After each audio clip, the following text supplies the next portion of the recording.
House resumes and debate continues.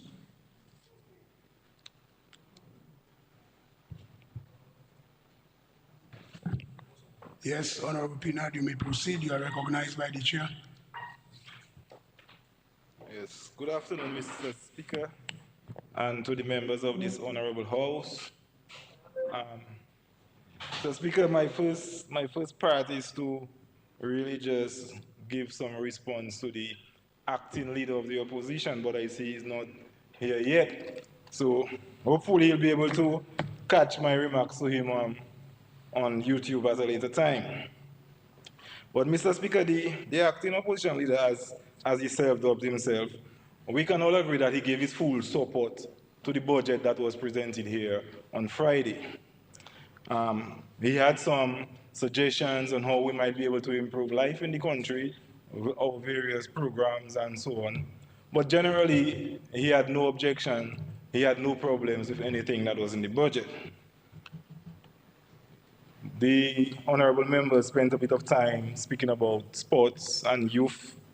And so some of what he said just suggests that he might not be fully au courant, he might not be well up to date with some of the latest happenings in that area. For example, he spoke about the National Sports Council, and that was enacted and passed by cabinet and late last year, and it is in effect, and they are meeting, they are functional, and they are giving the government good advice, for example, on the Sports Act. The the member spoke about like basically sports in general. We would also like to inform him about the number of fields, playing fields, the good work that we are doing, upgrading our playing fields all over the country, especially in the rural areas. We have been on a drive to put lighting in many of these playing fields, and we are continuing with that. I think we have 8 fields that are nearing upgrades at this time, and the Dublin playing field, thankfully, is one of those. We have already begun some work on the synthetic track in Portsmouth. We are doing some site preparations as we speak. And we have already, again, as informed by the Prime Minister recently at a press conference, we are going full speed ahead with the lighting of the sports stadium, with our Windsor Park Sports Stadium, and that will be at the cost of millions of dollars to the government of Dominica. Mr. Speaker, on top of all those things, we continue to give scholarships to our sportsmen and women. So basically where they can go to universities, pursue their bachelor's degree while they continue to improve and perfect on their skills. We have allocated significant sums, I believe over $3 million to the Dominica Youth Business Trust. That is a unit that is dedicated to assisting our youth in business, giving them much needed training, hand-holding, and still wherever possible, we give the youth a grant, a startup grant, so that they can get going and build up their nascent businesses.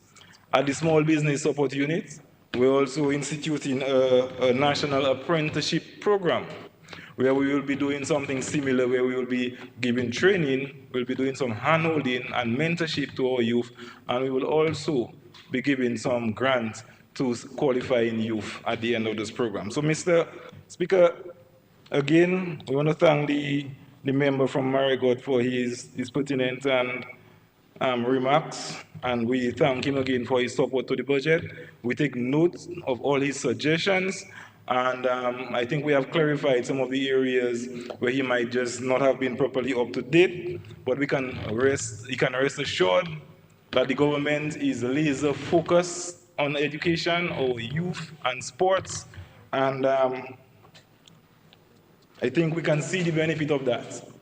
Up to last week, the government spent $15,000. That was not budgeted, that is out of budget, to help send the Dublin playing field to participate in a regional competition. We have seen success over the past year in the Olympics. Our athletes are doing well. We are bringing in medals. And so we are seeing the benefit of the government's investment in our youth. And we are very thankful for those things, Mr. Speaker. Now, Mr. Speaker, with respect to the budget, By the way, Mr. Speaker, please allow me once in a while to refer to my notes. Permission granted. Yes. Mr. Minister, Speaker, I want to give my full and unequivocal support to the remarkable budget that was presented by Dr. Mark on Friday. Before I go too much into it, allow me to thank God for giving us, me, myself, and this government the strength and the courage to continue with the important work that we are doing. Allow me to say good afternoon to the constituents of the Collier constituency, especially those who pray for me every day, who send their best wishes, who give me their time, who give me their effort, and who just do whatever they can do to assist with the work on the ground, Mr. Speaker. These are the people that gives us the courage to continue to go through the challenging times, and they are the ones that we can sit and smile with when we see the fruit of our efforts, Mr. Speaker. They are the reason that we keep going as parliamentarians, because this is not an easy job, Mr. Speaker. And finally, we want to thank God for our family that's very understanding and giving us the latitude to do what we need to do on an ongoing basis. Mr. Speaker, the budget was actually one of the best I have heard. Dr. Mack, I believe Dr. Mack knows that he had something good in his hand, because every word, every sentence was rendered with by a man that understood what he was doing. He knew the place in history. He knew that this budget was one for the times, and he was delivering it accordingly, Mr. Speaker. Mr. Speaker, I want to thank the Prime Minister for his leadership in helping put this budget together, his guidance. The Prime Minister continues to amaze us every single day. His input, his insights is just so comprehensive. I want to thank the cabinet members who contributed to helping craft this budget. I want to thank the financial secretary, the cabinet secretary, and the other permanent secretaries that did the on-the-ground work in putting the budget together, Mr. Speaker. Everybody came together to put this remarkable budget together, and it is themed Balancing Resilient Development and Fiscal and Discipline for Sustainable Growth. I think this is a very well appropriate theme for these times, and this budget is a true reflection of the depth that is behind this government, Mr. Speaker.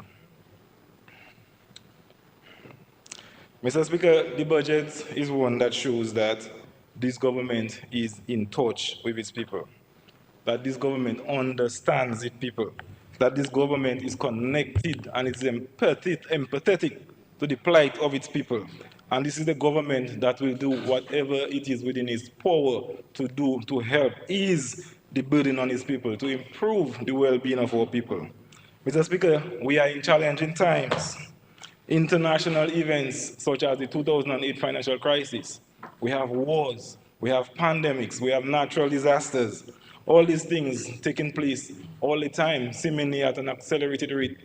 And all these things have conspired, Mr. Speaker, over the past few years to lead to serious increases in prices. Mr. Speaker, in 2019, 2020, when we had COVID-19, the entire world was shut down. Productivity stopped. Shipping stopped. Everything came to a standstill. Goods were not being manufactured. There was demand, but there was not supply. And that led to a significant increase in prices at the time, Mr. Speaker. And while we were in the middle of that COVID-19, still reeling from the ever increasing prices, then here comes the Russia-Ukraine war. That war caused an even further exacerbation in the prices. And then that war is still ongoing today. And then we had Israel-Palestinian war that came on top of the Russia-Ukraine war, adding more fire to the fuel, causing prices to rise even further. And then that war is still ongoing today as well. And then without that war still finishing, Israel and Iran began another war, adding more fire to the fuel. So, Mr. Speaker, we don't know where we're going. It's just event after event continuing to cause the prices to go higher and higher. And Mr. Speaker, the people just can't keep up. And we understand that. So as a government, we're looking not just at the short term, but we're looking at the long term. We have many capital projects, various capital projects ongoing as we speak. You know, we have the international airport, we have the marina, we have the cable car, we have roads being constructed, we have schools being constructed, hotels being constructed, we have our investments in agriculture, and so on. But we cannot look at the people and tell them, hey, there's nothing much we can do for you now. You have to hold on because our money is tied up in those things here. We can't really address the high cost of living at this time. We can't do that, Mr. Speaker. You can't tell somebody to hold on, wait for 2 years while I finish an airport there before I can give you a little relief, before you can eat well again, Mr. Speaker. So we have to address the plight of the people now, today. And this budget, Mr. Speaker, I think it went as far as possible in doing that.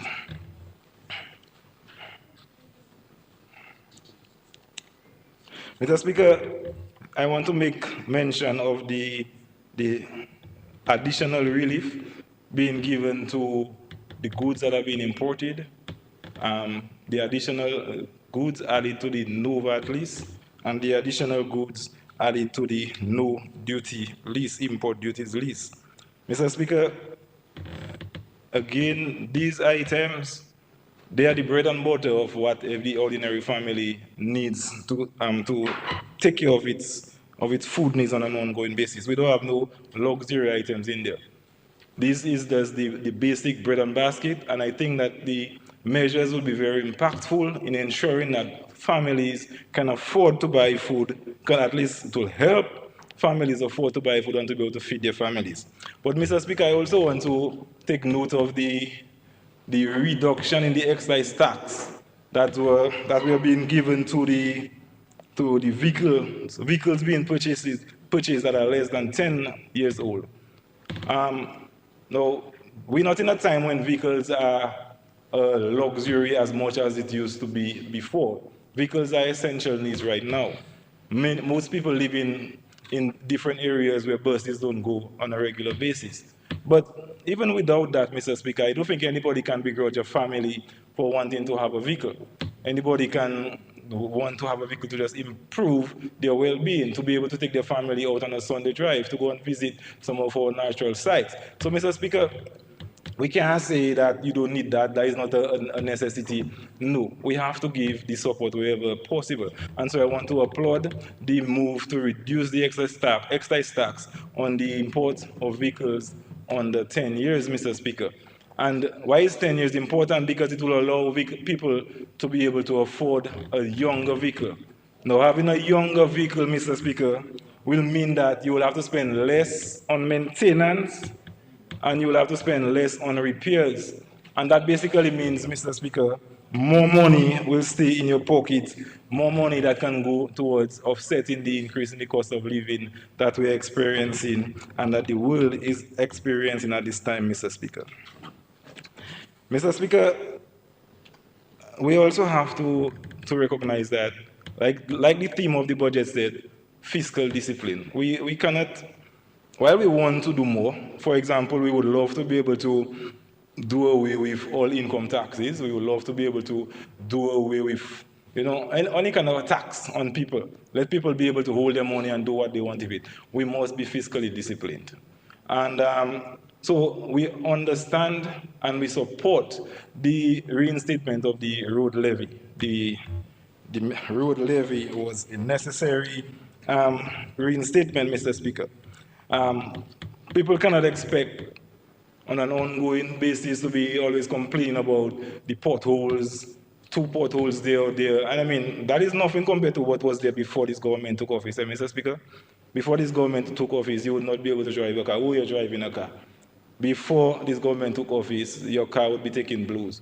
So the little potholes we see there on the road right now is nothing compared to what was there before. But we have gotten accustomed to having excellent roads. We have gotten accustomed to basically just relaxing in our state and driving straight without having to shift. So when we do hit that 1 or 2 potholes, Mr. Speaker, it's like a big shock to us. And so, we complain. Before we didn't have Facebook, we didn't have the ability to just go and put everything on media. So now it's looking like the problem is worse than it was before, but it's really not. But nonetheless, we still need to address the few holes that are there, Mr. Speaker. And so it's understandable that we had to increase the levy to allow the government to be able to do more maintenance, more proper maintenance on those roads, Mr. Speaker. So some measures are necessary if we are to maintain our fiscal discipline. Now, Mr. Speaker, the world we're living in right now, it's just a little bit colder, a little bit more isolated, than it used to be before. Countries that led by good example, countries that was at the front in terms of giving aid to the smaller countries, to the weaker countries, they have shifted their positions. Everybody seems to be looking more towards them first, and in many instances, them alone, actually. So, the support, the international support that was there for little countries like ours is not as readily available. But we thank God for the friends that we have. They might not be able to take care of everything, but they do as much as they can, and we thank God for them. And Mr. Speaker, the high inflation, the ever increasing cost of living, Mr. Speaker, that is happening at the most precarious time. It's happening whilst the world is going and experiencing the impacts of climate change. Our residents, Mr. Speaker, along the coastlines, they are at constant risk from flooding. The hurricanes, we're getting more of them, and they are more stronger than they used to be before, Mr. Speaker. And the sad thing about it, Mr. Speaker, is that we in Dominica, we are not the root cause of those things. We are not the drivers of climate change. But we are the ones who are bearing the brunt of the impact. In the budget presentation on Friday, Dr. Mack mentioned that we are one of 8 countries who now have a zero carbon footprint. But we are still the ones that have to run away every time it rains because we're experiencing flooding, the sea coming into our homes and so on. So it's not as fair as we would like it to be, Mr. Speaker. The other thing about it, Mr. Speaker, is that whenever we have those natural disasters, then we get a lot of pledges for aid. A lot of the larger countries in particular, those who are able to afford, the developed countries, they will make those pledges. But the ability to access those pledges is often burdensome. And so they are not as forthcoming as we'd want them to be, Mr. Speaker. And the other sad part about it is, Mr. Speaker, is that coming out from those very countries and they are aided by local pressure groups. There is persons, Mr. Speaker, that have no interest in the well-being of the nation in general. People that do not care about the well-being of the vulnerable, they do not care about what happens with the country. Their own selfish political ambition is the primary thing driving them. Now, these people, they side with opposition forces internationally to put pressure on our CBI program. And every opportunity they get, Mr. Speaker, these people will tarnish our name in international circles and so on. But over the years, Mr. Speaker, this government has continued to strengthen our CBI program. Okay, we are constantly revising our SROs and we are trying to keep ahead or in line with our ever-shifting goalposts. But it isn't easy. Given that much need and giving that much relief to our citizens isn't easy when your main source of income, the largest contributor to our recurring budget, is always under constant attack. It's kind of giving you pause as to how far ahead you can go, how much you can rely on that in the long term. But we are doing what we have to do. And what we would like to see, Mr. Speaker, is more for people putting pressure against those people putting pressure on us to tell them stop it. They need to know that the people is not supporting them. The CBI program, we understand the importance of it. The CBI program is funding most of our major capital investments. The CBI program is funding most of our social programs. And we need to stop the constant attacks, especially from inside, against the CBI program, Mr. Speaker. Now, Mr. Speaker, this inflationary environment is coming on the heels of significant number of natural disasters we have faced over the past decade plus, Mr. Speaker. We all recall the 2013 Christmas Eve trough. Now that resulted in millions of dollars worth of damage. And then following that, soon after, 2 years later, we were struck by Tropical Storm Erica. And then in 2017, we were hit by Hurricane Maria. And then here comes COVID-19 from 2019 to 2022. COVID-19 hasn't exactly left, but the brunt of it subsided in around 2022. And whilst many would like us to pretend, Mr. Speaker, that these events did not take place or we need to move away from them, they don't have no relevance today, we would like to remind them, Mr. Speaker, that our debt ratio, the debt to GDP ratio, did not go from 60% to about 98% just because of fiscal imprudence or fiscal mismanagement.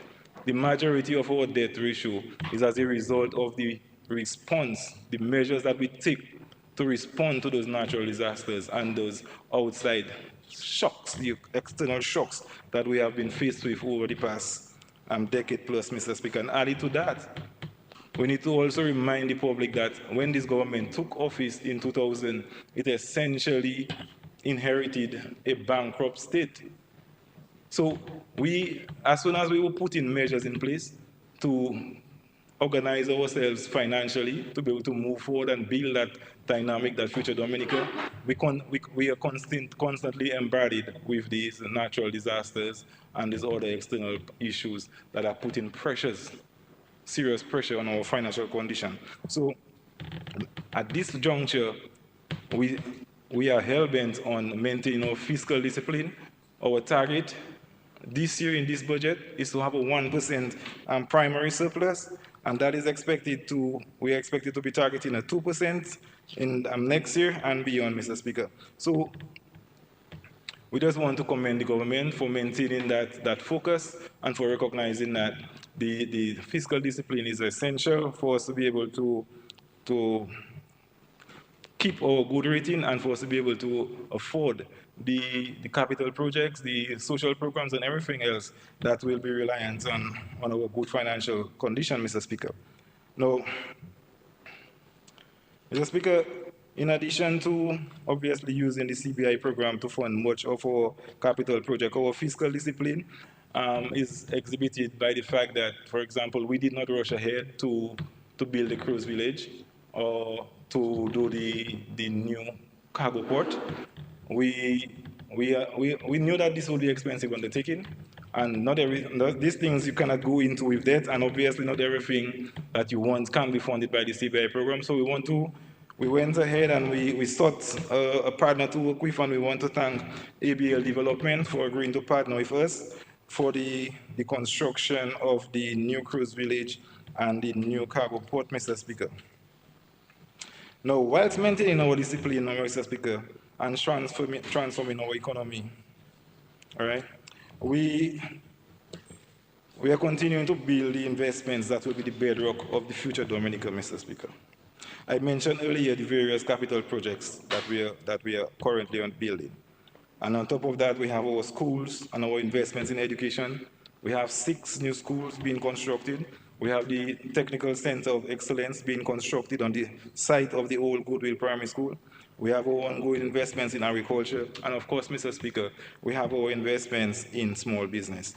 And Mr. Speaker, as the Minister for Small Business, I was truly glad, to hear the number of times that small business was mentioned in that budget on Friday, Mr. Speaker. It just shows that the government recognizes and appreciates the role that small businesses play in our economic development.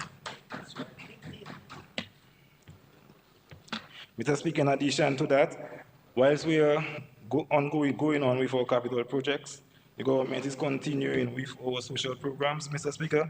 For the elderly, we are maintaining our Yes We Care program. We are maintaining the non-contributors pension. We are maintaining the free care for all our medical facilities. We are maintaining our NEP caregivers. We are maintaining the housing program. All of these are in support of our seniors, Mr. Speaker. And for our youth, our children and our youth, we will continue with our free uniforms, our school books, our transportation to and from school.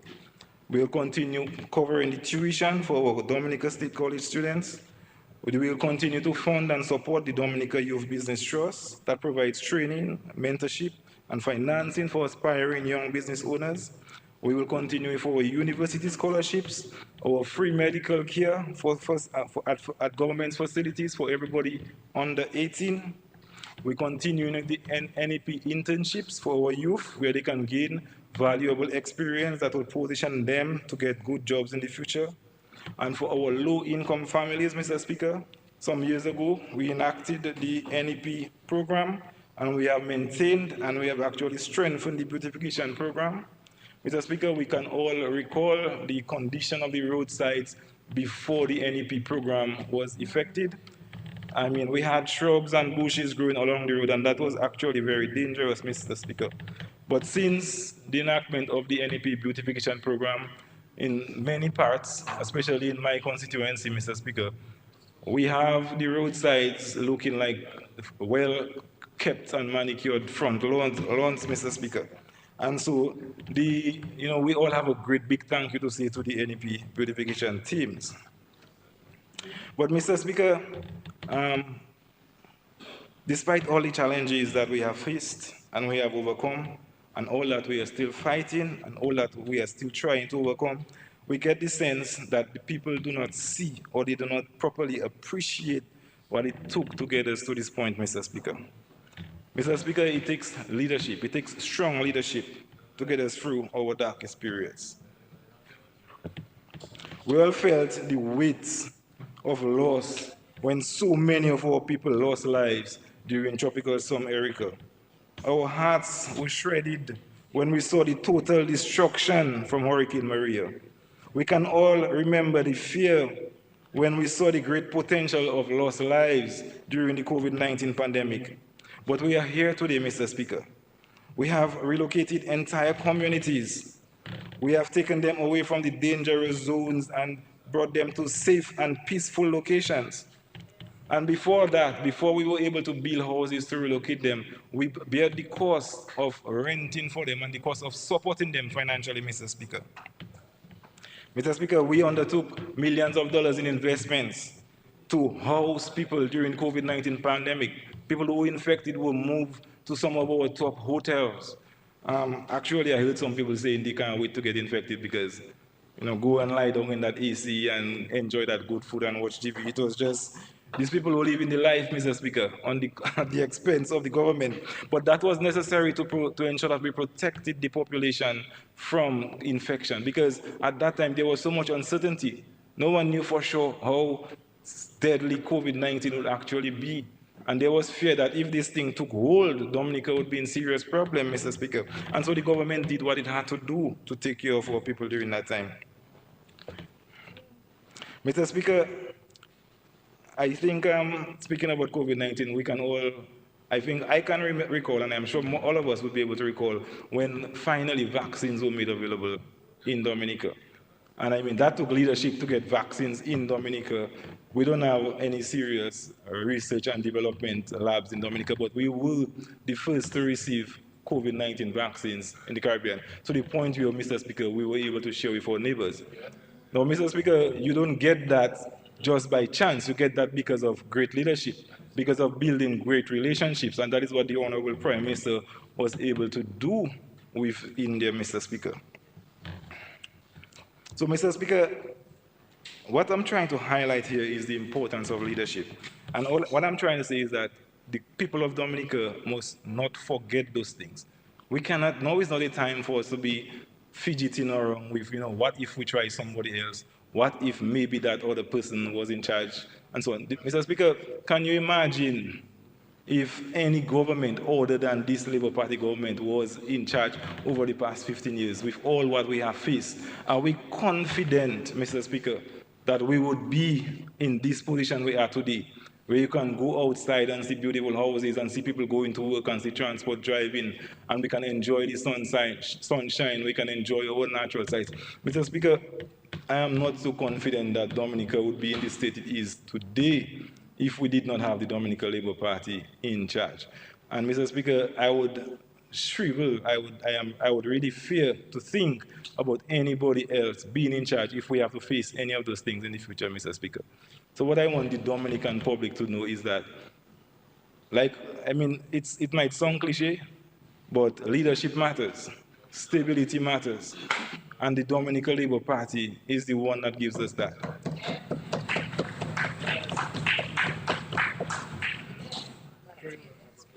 Yes. Mr. Speaker, with respect to the Ministry of Labor, as the minister responsible for small business, I just mentioned that, it really touched my heart to see the number of times that small business was mentioned in the budget presentation. And Mr. Speaker, I am so exceptionally proud of how much my government recognizes and appreciates the role that small business play in our economy. To see that small business is at the heart of this government. We understand that small business, they are the heart of the economy.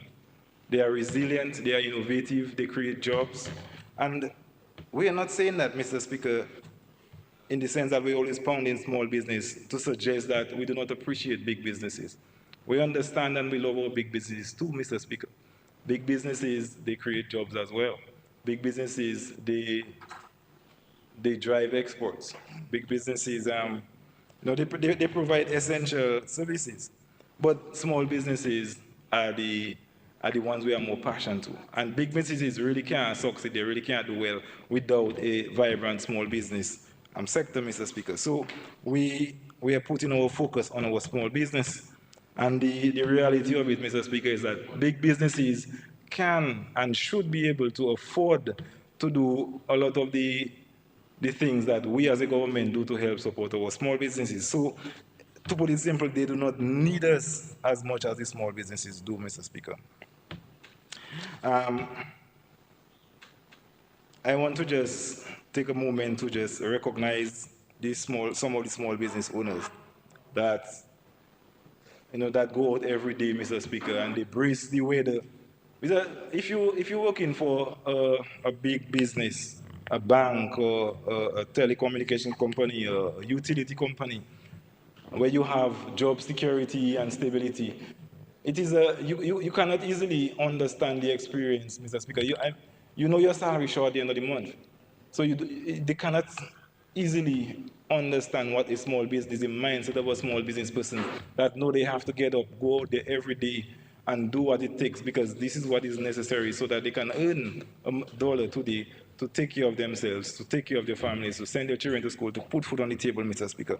And so I just really want to applaud them and thank them for the effort they make every day. And I'll give some special mention to some people, some small business people in my community, people like Philia, people like Molly, Teresa, Aina in Colio, people like Zetmer, and people like Celia Butran in Dublin, she's doing her thing. And then we have Boydie, we have Wapi, we have Jerry in Portsmouth. Jerry is mostly a fisherman, but he's also all around there. And he's an excellent guy, and he gives good support in the community. So I just really want to tell these people that we see them and we appreciate everything that they do every day, Mr. Speaker.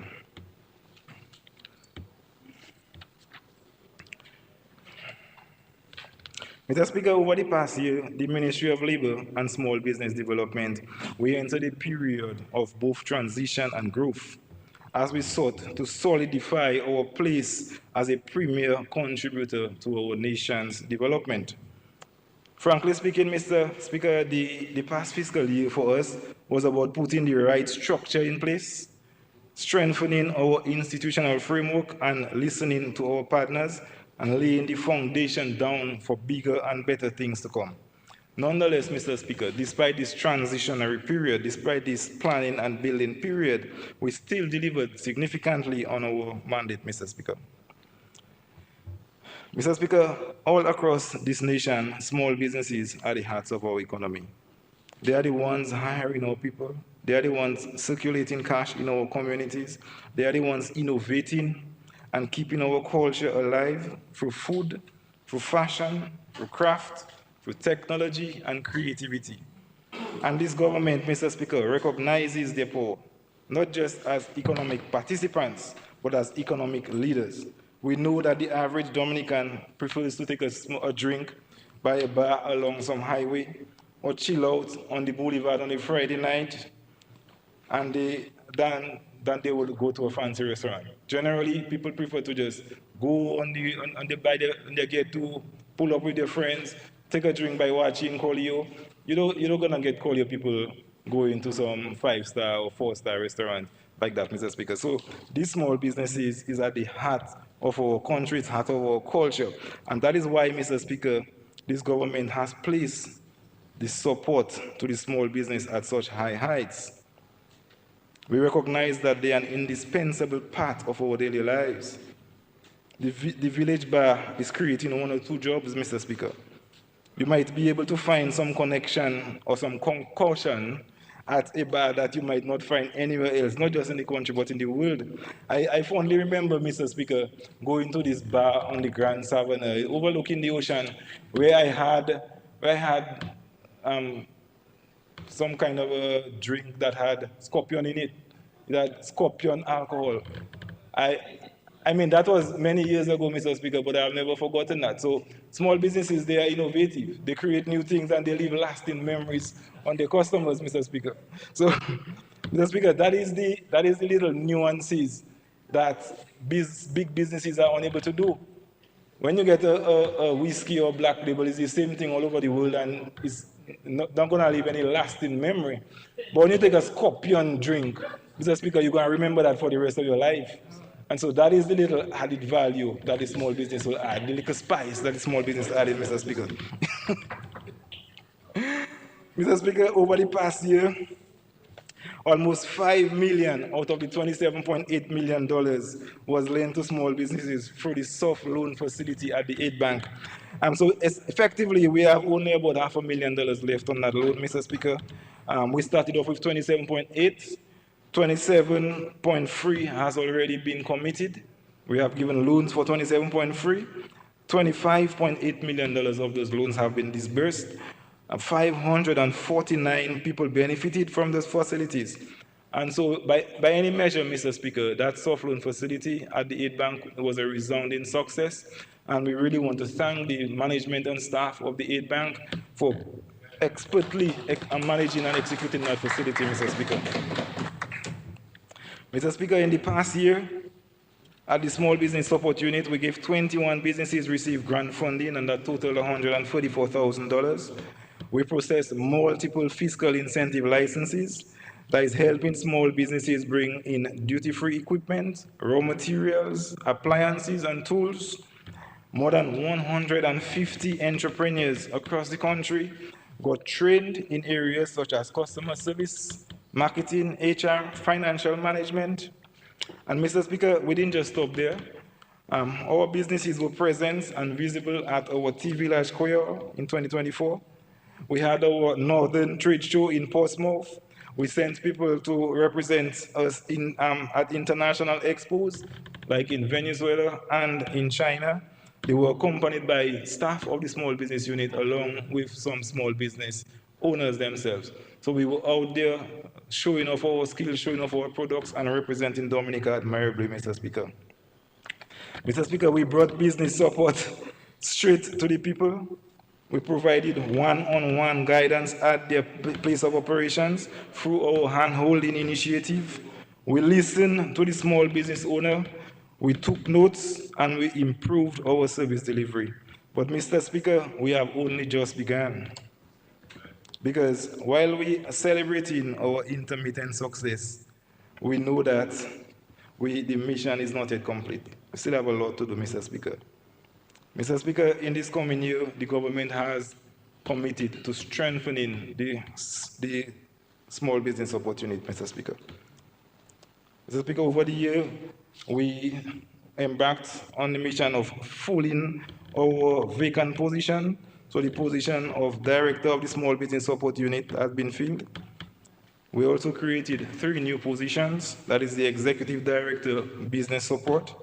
We added the Coordinator of the Public-Private Sector Relations, Industry, Commerce, and Innovation. And that is in keeping with the pronouncement of the 2024 budget to increase collaboration between the public and the private sectors. And we created the post of Marketing and Communications Officer. And so that position here was created to enhance the unit's ability to fulfill its one-stop shop promise as well as to enhance the work and the programs of the small business unit and the ministry in general. We did not just do this ad hoc, Mr. Speaker, or through our own tuition. Mr. Speaker, every year before preparing or whilst preparing for the budget, we hold small business consultations where we listen to the issues and the advice coming from small business owners. We also interact with our small business owners at the various activities that we put on, like the TV Large, like the trade shows, and when we visit them in their own property. So we took on all their advice, all their suggestions, and so we have made these moves so that we can enhance the support that we are giving to them as we move forward to drive small businesses in this country, Mr. Speaker. So what we are doing, Mr. Speaker, what we have done was not merely an administrative shift. Not only did we create jobs, we took very bold steps to ensure that our support to the small business sector is sufficiently comprehensive and appropriate for the high position that we have them. Mr. Speaker, we recognize that it will all fall apart if we do not have a small business sector driving the economy. Let us be clear. We are in no delusion as to our place in this world, Mr. Speaker. We do not at this time have the population or the resources to just undertake major, big businesses, big projects. And so we have to go through the small businesses, and then we have to help them start up, we have to help them build up, and we have to help them grow. We have to help them grow, we have to help them be able to not just supply our local market, but hopefully create products that meet in the standards, that meet in the volume, where they can be able to supply a good export market as well, Mr. Speaker. And Mr. Speaker, we have also invested in training our staff. In addition to increasing the number of officers at the small business unit, we also invested in staff training to ensure that the staff are better equipped, they are better qualified. We have given them the tools they need to provide the highest quality support to our small business community, Mr. Speaker. In the coming year, we will finalize and adopt our small business policy and the legislation, Mr. Speaker. Mr. Speaker, we have heard about this policy for a while now, but I'm pleased to report that we're about to bring a paper to Cabinet where we will confirm the engagement of an expert who will review, consult, and help develop the small business policy. And that was in conjunction with the Canada CARICOM Expert Deployment Mechanism, the CCEDM, Mr. Speaker. So with that assistance, we fully expect that the small business policy will be meeting international standards and it will be ready before the end of this financial year, Mr. Speaker. Mr. Speaker, the small business unit, we are embarking on a national apprenticeship program.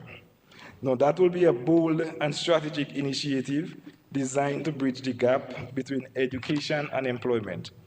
This program will provide hands-on industry-relevant training opportunities for unemployed youth. Participants of this training will receive a stipend to support their transportation and their basic needs while they are in the training.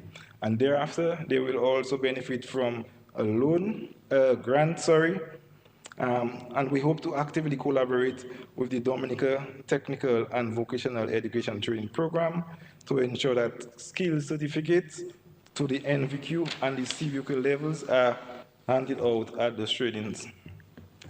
In addition, Mr. Speaker, as an incentive, we will, as we said, give them the grants, and we will continue to work with them as they start up the business. We will visit them regularly. We will give them hands-on advice and hands-on training. The idea here, Mr. Speaker, is not to just be looking for jobs for our small people. I mean, that is important, and wherever we can, we do look for jobs for our people. But the objective here, Mr. Speaker, really is to turn our young people into the creators of jobs. So we don't just want you looking for jobs, we want you to be the ones to make jobs and to give jobs. So that is the whole point behind the apprenticeship program, Mr. Speaker. In addition to the highly anticipated TV Large Quail that is upcoming, Mr. Speaker, we will host 2 major trade shows. There is one in the north and one in the south. And we will have 2 mini exhibitions. The Honorable will Wenham Shepherd can attest to the success of the trade show, the mini trade show we had in Portsmouth last year. The, the overriding sentiment is that it should not have just been for one day.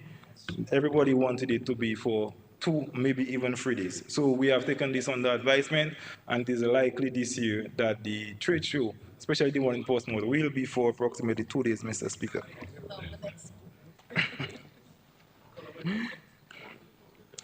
Mr. Speaker, we understand that no government, not even this strong Dominican Labour Party, can do it alone. And so that is why in this fiscal year, we are going to deepen our structured engagement with the private sector.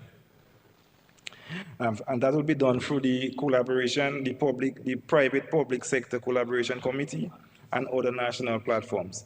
Now, we will convene sector-specific roundtables, strengthen our memorandum of understandings with the Dominican Association of Industry and Commerce, and we will roll out the long-anticipated small business chapter, giving small businesses a collective voice in policy decisions. We also intend to formalize our collaboration with the Dominican Bureau of Standards to ensure that the small businesses are not just producing, but that they are producing a requisite standard that can meet both local and export requirements. And as we speak, we are currently exploring the option of signing an MOU with the National Bank of Dominica, who are in the process of establishing its own small business support unit.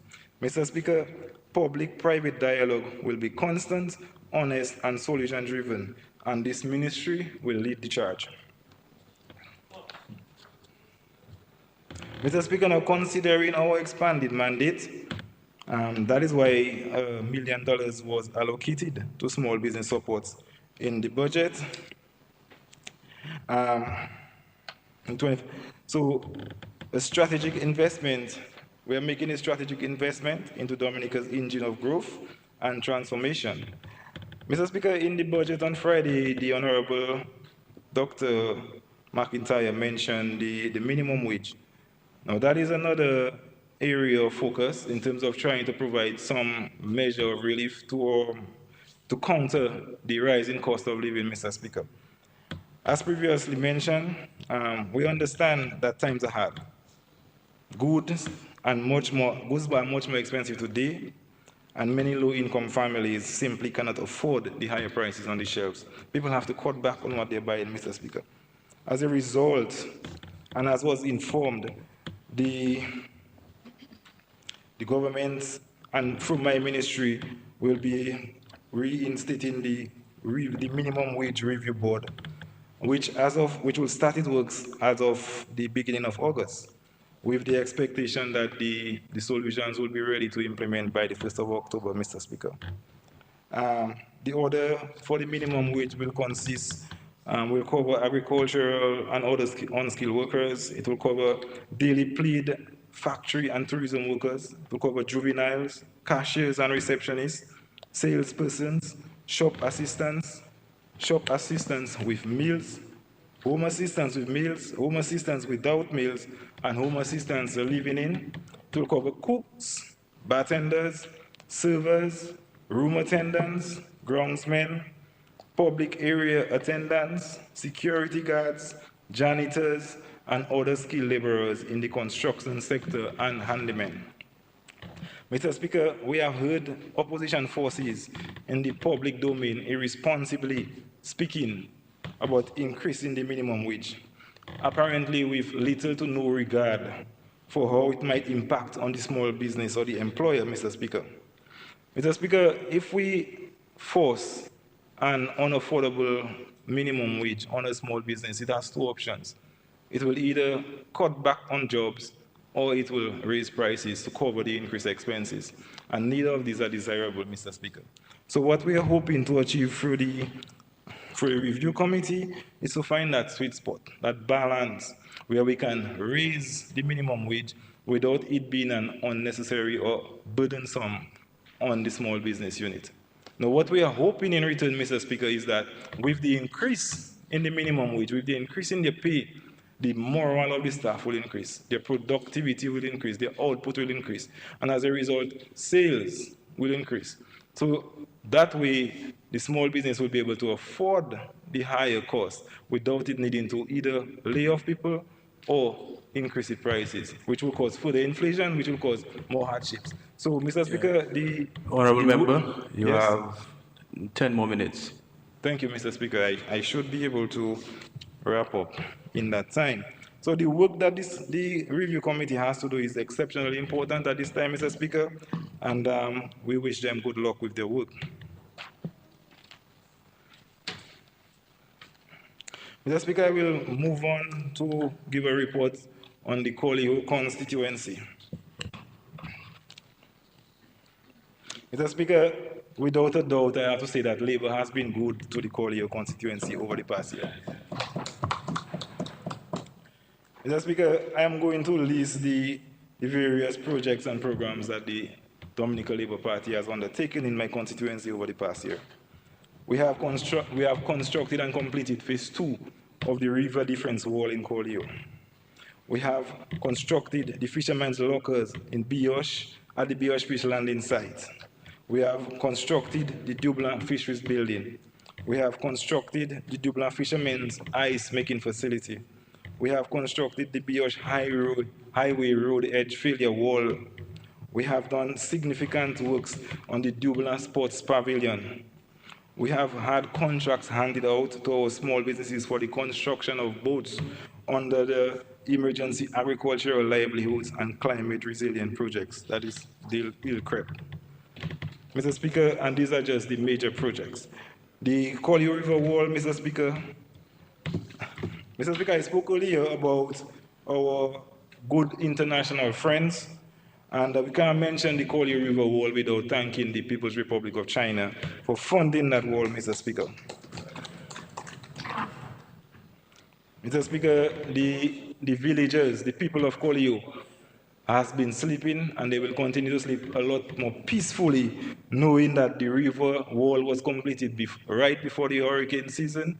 And it has already been tested, Mr. Speaker. We had some serious rainfall a couple of weeks ago that really tested the wall, and the wall stood up remarkably, Mr. Speaker. So I really want to thank the Chinese for funding that wall. While we're at it, I also want to thank the People's Republic of China for the many training sessions that it has given to constituents, Mr. Speaker. Over the year, we had a number of people go to China to benefit from the various training in agro-processing, training in agriculture. And so, Mr. Speaker, when we're speaking about international friends, when we're speaking about friendly governments, China, Mr. Speaker, is proving to be an undoubtedly strong friend to the people of Dominica. And the only thing I want to say, I want to just give Ambassador Xu Moming the message, tell him thank you. Tell him thank you, let him pass on our thanks to the President of the People's Republic of China. We need to thank his government, and we need to thank the people of China for being such a dear friend to us and for giving us that consistent support on all levels, Mr. Speaker. With respect to the river wall, I want to recognize and thank Monson Rudet, Sapa, and the other guys who worked on the wall. Mr. Speaker, everybody that looked at that wall can't believe that it was constructed, that quality was constructed for the amount of money that was put into it. And that is as a result of the passion and the skill of Monson and his workers. And so we really want to commend and thank them for the excellent work that they have undertaken on that wall. Mr. Speaker, with respect to the Biosh Fisheries lockers, we want to send our thanks from the fishermen and Biosh by extension. I want to give my sincere thanks to the Minister of Agriculture and the Minister of Responsibility for the Blue Economy for the construction of the fishermen's lockers in Biosh. Mr. Speaker, Biosh is a fishing community, and the storage space has been severely missed since it was damaged during Hurricane Maria. However, once again, our fishermen will have this very important and long-awaited facility at their disposal. So I wish to recognize and thank Tyrone Gabriel and his crew, Kim, Jermaine, Drago, for doing an excellent work. Every single body that has looked at that building has commented on how well it was done and how clean and neat the finishing is, Mr. Speaker. Excellent construction. While we're in BOH, with respect to the road edge protection wall, I would like to thank Mr. Elvis Sabroch, for putting his heart into the construction of that wall. His dedication and commitment to the job has been remarkable, Mr. Speaker. Now, that wall, Mr. Speaker, does not only protect the highway, that wall also protects the village from flooding, Mr. Speaker, because when it rained heavily, a lot of water came down in that alleyway there, and so the wall is now giving some serious protection to the village of BOH. So again, thank you on behalf of the people of BOH for that wall. Mr. Speaker, with respect to the fisheries at Dubla, I want to express my deepest thanks to the Ministry of Agriculture and the Blue Economy for prioritizing the completion of the Dublan's Fisheries Complex, as well as the completion of the ice-making facility. Now, the completion of these two buildings have been eagerly anticipated, and the quality of the work, again done by Mr. Elvis Sabroch, has been immaculate, and we want to thank him and his guys for the excellent work that they have done on that building, Mr. Speaker. With respect to small business in my community, over the year, the government assisted a number of small businesses in my constituency with much needed grant funding, as well as all the other constituencies, I might add. And Mr. Speaker, I am not only referring to assistance given to restock like inventory at retail enterprises, but I am speaking about assistance given to procure much needed capital equipment that will strengthen the businesses for the medium and long term, Mr. Speaker. Assistance will go out to strengthen those businesses' capacity, and Mr. Speaker, on all levels, we are addressing the challenges that small businesses face on multiple fronts. Whilst we appreciate that there are times where an immediate injection into working capital is necessary, we do not lose sight of the fixed capital needs and the long-term needs of the long-term viability of the business.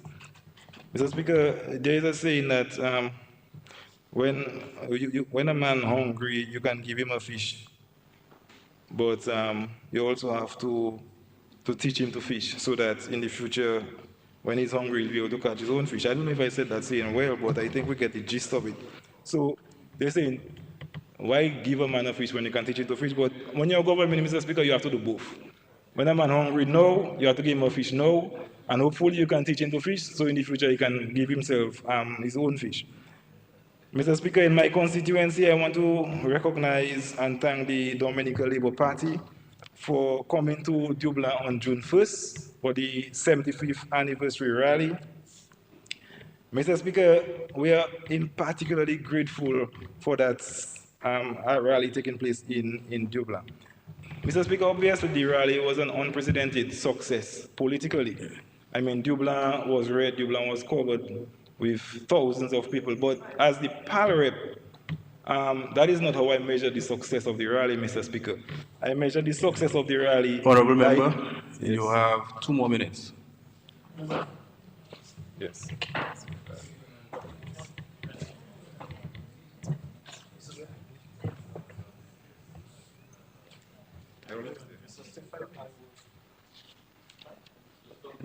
I would like to request an additional 10 minutes. Secondly. It has been moved and seconded that the honorable member be given an additional 10 minutes to complete his presentation. Those in favor? Those against? The ayes have it. Honorable member, you may continue. Mr. Speaker, I was saying as a PAL rep, we don't measure the success. Generally, for the most part, we don't measure the success of an activity based on how much CO people add or how much people show up. We measure the success based on how much money we make, how much money our people make. And I can attest to the fact that 32 small businesses made quite a lot of money at that Labour Party rally. And so I want to express my deepest gratitude to the Dominican Labour Party for choosing Dubla as the venue to celebrate its 75th anniversary. Mr. Speaker, with respect to other community support received, we can go on to mention that the government is doing a lot more to assist our people. We have received support in the areas of home construction and repair. We have gotten medical assistance. for both local attention as well as overseas. We have gotten assistance in education. Our children have been transported to school and back. They have gotten uniforms, textbooks, and stationery. We have sponsored village feasts and carnivals. We have sponsored Mothers and Father's Day activities. We have sponsored children's Christmas parties to give them gifts and everything. So, Mr. Speaker, the government is alive and vibrant in my community, and I just want to send out a big thank you. And again, Mr. Speaker, we cannot mention enough the National Employment Program. Mr. Speaker, for a community such as ours, we have about $82,000 coming into the constituency every month from the National Employment Program. That is a significant amount, Mr. Speaker. And that is going to low-income families. This money is going to people who would be otherwise unemployed, Mr. Speaker. And so the government, despite the challenges, despite the difficult financial times, the government has chosen to maintain the NEP because we recognize the need of the program in the various communities, Mr. Speaker. Mr. Speaker, I know I can recall a time before the NEP, but I don't want to recall a time before the NEP because it's like right now the NEP is an indispensable part of our community. The income, it is sustaining so many families, and there's just no way we can imagine what it would be like if the NEP program was not in place, Mr. Speaker, especially within these difficult times where prices are so high and so on. We would have abstract poverty in every corner, Mr. Speaker, and so we want to just thank the government for having this program and for strengthening this program and maintaining it over the years, Mr. Speaker.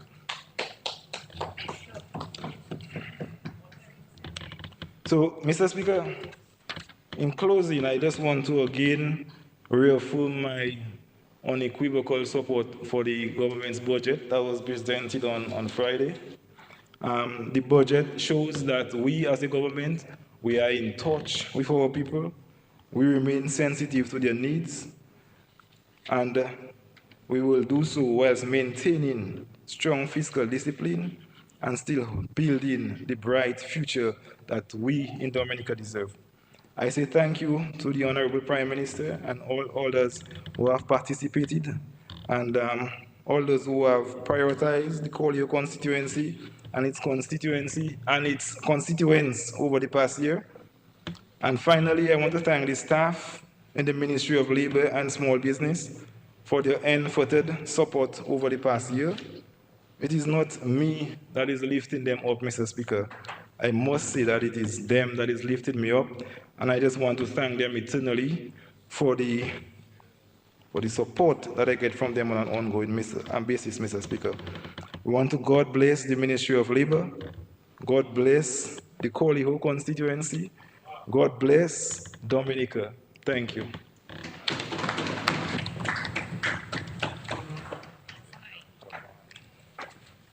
Thank you very much. Yes, I recognize the honorable member for the St. Joseph constituency, Honorable Darren Lloyd. You may proceed.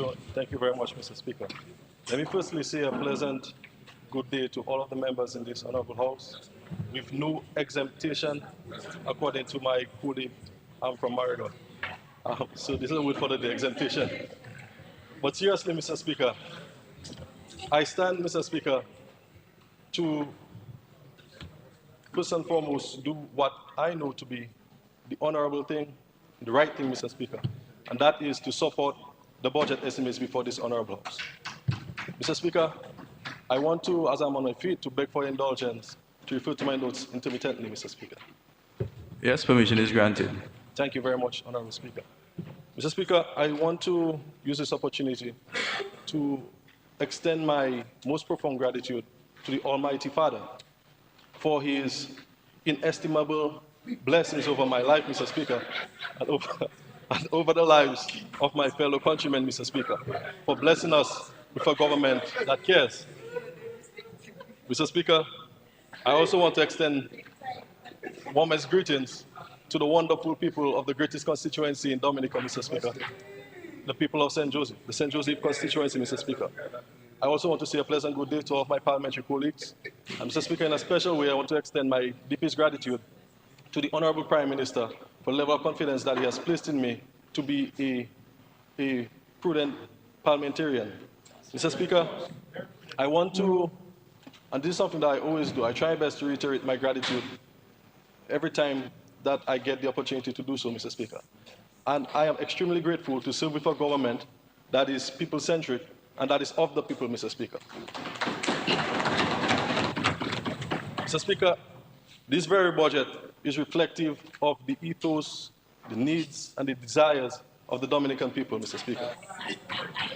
Mr. Speaker, this budget entitled Balancing Resilient Development and Fiscal Discipline for Sustainable Growth, Mr. Speaker, identifies the challenges and grievances of the common man of Dominica and proposes measures and solutions to the majority of those challenges and grievances. Mr. Speaker, allow me to jump directly into the meat of my debate. Allow me firstly to do so by extending my deepest respect to the Minister of Finance for an exceptional job, Mr. Speaker. Mr. Speaker, as a sitting member of Cabinet, I am privileged to be privy to the information beforehand and to share my 2 cents to enhance this budget, Mr. Speaker. But I was truly flabbergasted by the level of eloquence and exuberance that the honorable member has projected, Mr. Speaker. And while I was listening to his presentation, the only thing I was saying to myself after every single sentence, Mr. Speaker, was say budget. That is a budget, Mr. Speaker. Because, Mr. Speaker, this budget literally touches on every facet of our development, with no exception. Mr. Speaker, it also boldly identifies some of the elephants in the room. Mr. Speaker, let me touch on the Ministry of Agriculture. I must firstly extend again my profound respect and admiration for both ministers, Mr. Speaker, in the Ministry of Agriculture, because they have been doing an exceptional job thus far. Mr. Speaker, as mentioned by the Honorable Minister of Finance, over $130 million have been invested in recent times, over the recent years, in the Ministry of Agriculture. This year, we are seeing, well, this fiscal year, we are seeing $8.9 million in recurrent expenditure and $23.4 million in capital expenditure being proposed to the Ministry of Agriculture. Oftentimes, there are few people, Mr. Speaker, a small substrata of our society, who would say that nothing is being done in agriculture. I want to use this opportunity, Mr. Speaker, to explain to them, because I believe some of them are honestly and sincerely ignorant, Mr. Speaker. So let me use this opportunity to explain to them how these monies are being spent prudently, Mr. Speaker. Government has developed, well, through the Ministry of Agriculture, has developed a strategy called the 5C strategy, where we have placed great focus on crops that we believe are of benefit to Dominica, Mr. Speaker. And these crops are as follows: coconut, citrus, coffee, cocoa, and cannabis, Mr. Speaker. Mr. Speaker, in recent times, we would have understood that government would have distributed at least 10,000 coconut plants among 188 farmers and 17,000 cocoa plants, correct me if I'm wrong, to 85 farmers, Mr. Speaker. Now, everywhere we go, we would see different stalls, Mr. Speaker, where entrepreneurs and farmers and businessmen would sell their coconut water and different coconut water and cocoa sticks and so forth, Mr. Speaker. Mr. Speaker, don't watch these individuals like that. They are raking in serious money from doing so, Mr. Speaker. And through our interaction with these businessmen and entrepreneurs, this government has realized that this is a very productive sector, which is why we are investing in it, Mr. Speaker. So you can only begin to imagine the amount of returns we are going to receive from investments made in the distribution of those crops, Mr. Speaker. Additionally, Mr. Speaker, $7.7 million citrus certification facility is nearing completion at Londonderry, as alluded to by the Honourable Minister of Finance, Mr. Speaker. And with this facility, we are hoping to have a capacity to produce at least 50,000 certified citrus plants, Mr. Speaker. And come September later this year, we're expecting to distribute these plants among 1,000 acres of land. Now, Mr. Speaker, let me put this in perspective so that we can understand. 1,000 citrus plants is a lot of plants, Mr. Speaker. But we're not saying that we're going to distribute 1,000 plants. We're going to distribute these plants among 1,000 acres of land, Mr. Speaker. This is 2 times the amount of land that is being used for the development of the international airport, Mr. Speaker. We're speaking of distributing 50,000 plants among our farmers, Mr. Speaker.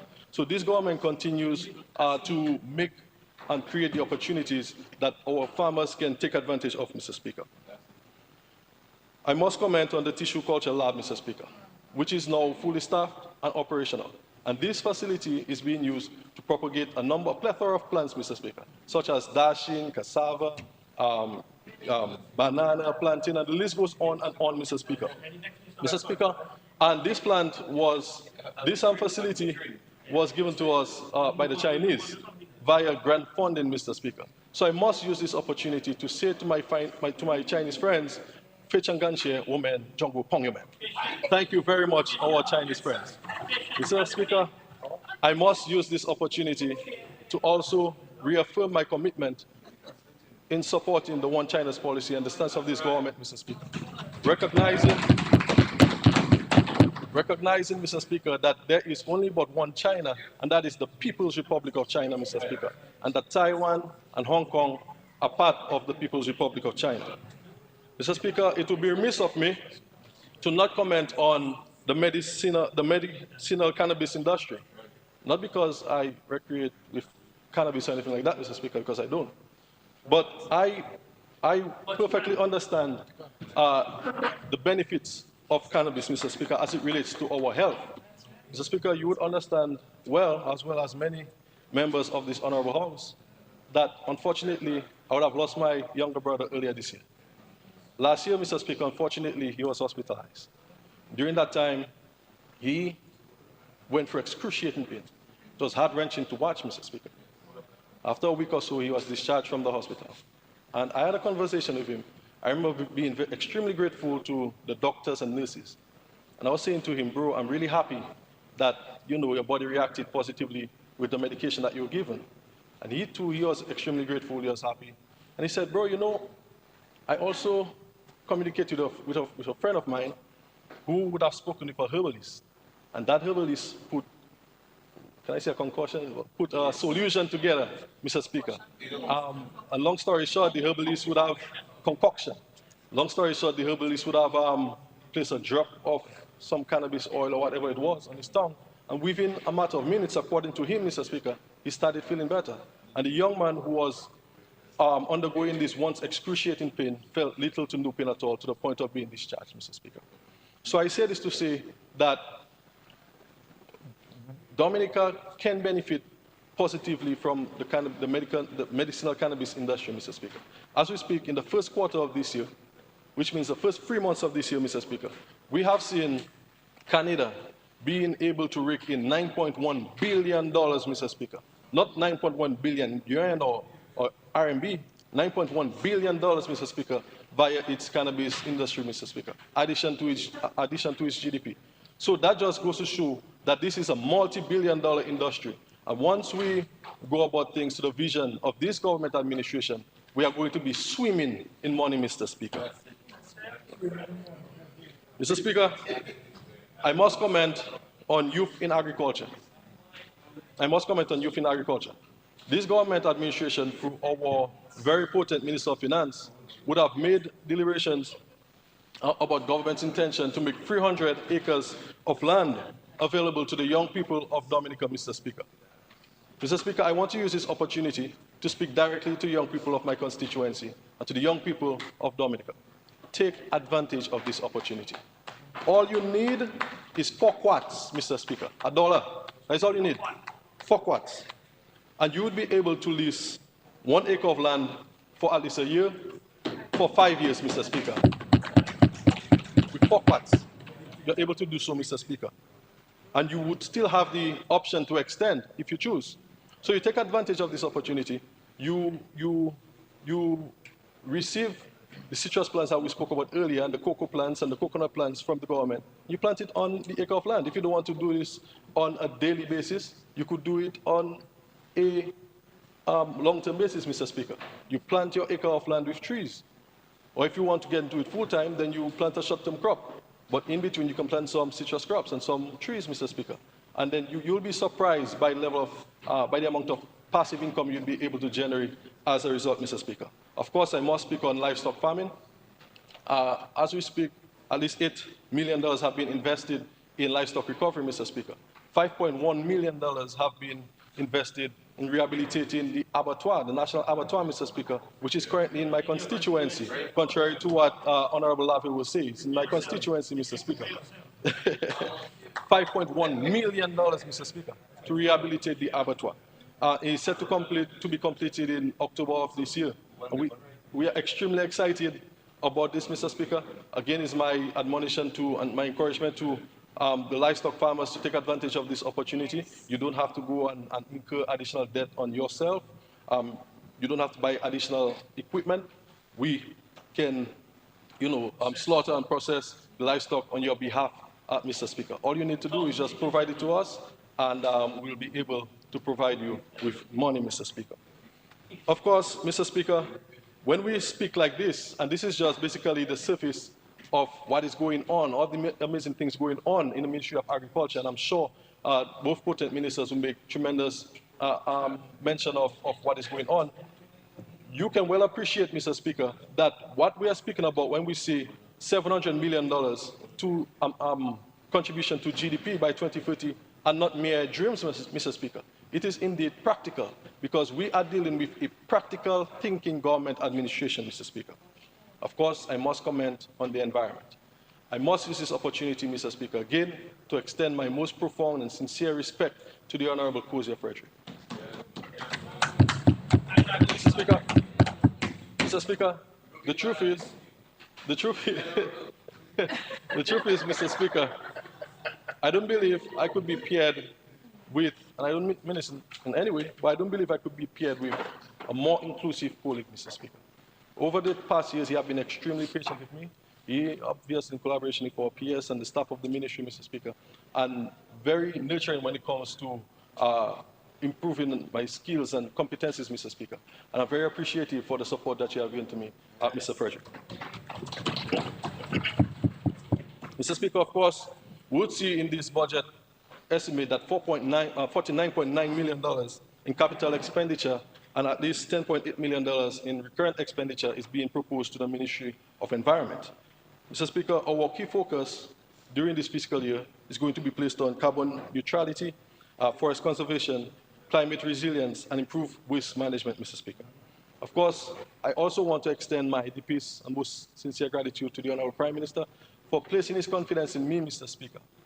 And you know, Mr. Speaker, we cannot speak about climate change without mentioning Honorable Roosevelt Skerrit. As a matter of fact, Mr. Speaker, the words climate change and Honorable Roosevelt Skerrit are inextricably intertwined, Mr. Speaker. Which means that, Mr. Speaker, Honorable Roosevelt Skerrit and climate change are synonymous, Mr. Speaker. Mr. Speaker, and I will explain why I said that, Mr. Speaker. I will explain climate resilience, Mr. Speaker, climate resilience. But I will explain why I said that, Mr. Speaker.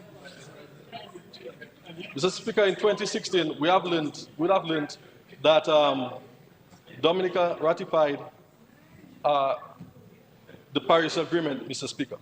And ever since, we're able to achieve what is called carbon neutrality. And the Honorable Minister before me made mention of it. That it means that Dominica has net zero carbon footprints, Mr. Speaker, which means that we are one of only 8 countries to achieve this feat, which means, Mr. Speaker, that we add nothing when it comes to climate change, Mr. Speaker. We don't add anything when it comes to the increase in global warming, Mr. Speaker, which is why I feel the passion of the Honorable Minister, and I share that similar passion when we say, Mr. Speaker, that it is unfair that we are the ones who receive the full brunt of climate change, Mr. Speaker. We now possess the moral authority, Mr. Speaker, to say to the more developed countries who continue to practice all of these habits which add to climate change, Mr. Speaker, and say to them that they have to double up on their efforts towards reducing climate change, Mr. Speaker, and reducing burning fossil fuels. Because they don't feel it, Mr. Speaker. We are the ones who feel it. It is painful to know that we are losing our fellow countrymen, Mr. Speaker, because of the actions and inactions of others. It is painful to know, Mr. Speaker, that we have to be dependent on the international community for basic commodities, water, Mr. Speaker, and food, during those climatic events because of the actions and actions of others, Mr. Speaker. Which is why I want to use the opportunity now to reiterate and say to these more developed countries, Mr. Speaker, that you should double up on your efforts in an effort to reduce climate change, Mr. Speaker. Of course, I want to speak very briefly on our ecotourism site rehabilitation, Mr. Speaker. As we speak, upgrades have been made to the Emerald Pool, Trafalgar Falls, and the Boiling Lake Trail, Mr. Speaker. Contracts have also been signed for the improvement of the Waitukubuli National Trail, Mr. Speaker. And so far with these improvements, we have been able to see an increase in ecotourism revenues by $1.44 million, Mr. Speaker, according to our statistics as mid-2025, Mr. Speaker. So we are seeing so far money is being well spent and we're receiving returns on our investments.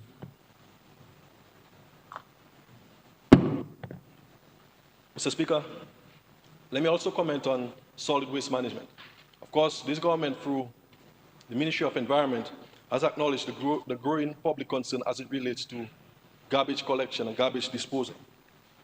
We have tailored a proactive and prudent plan, Mr. Speaker, of reforming the Dominica Solid Waste Corporation in an effort to increase efficiency, Mr. Speaker. Some of the key initiatives will include the following.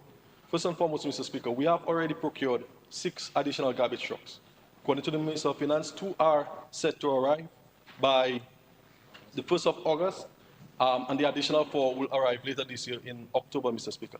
And this is going to contribute exponentially to our solution, Mr. Speaker.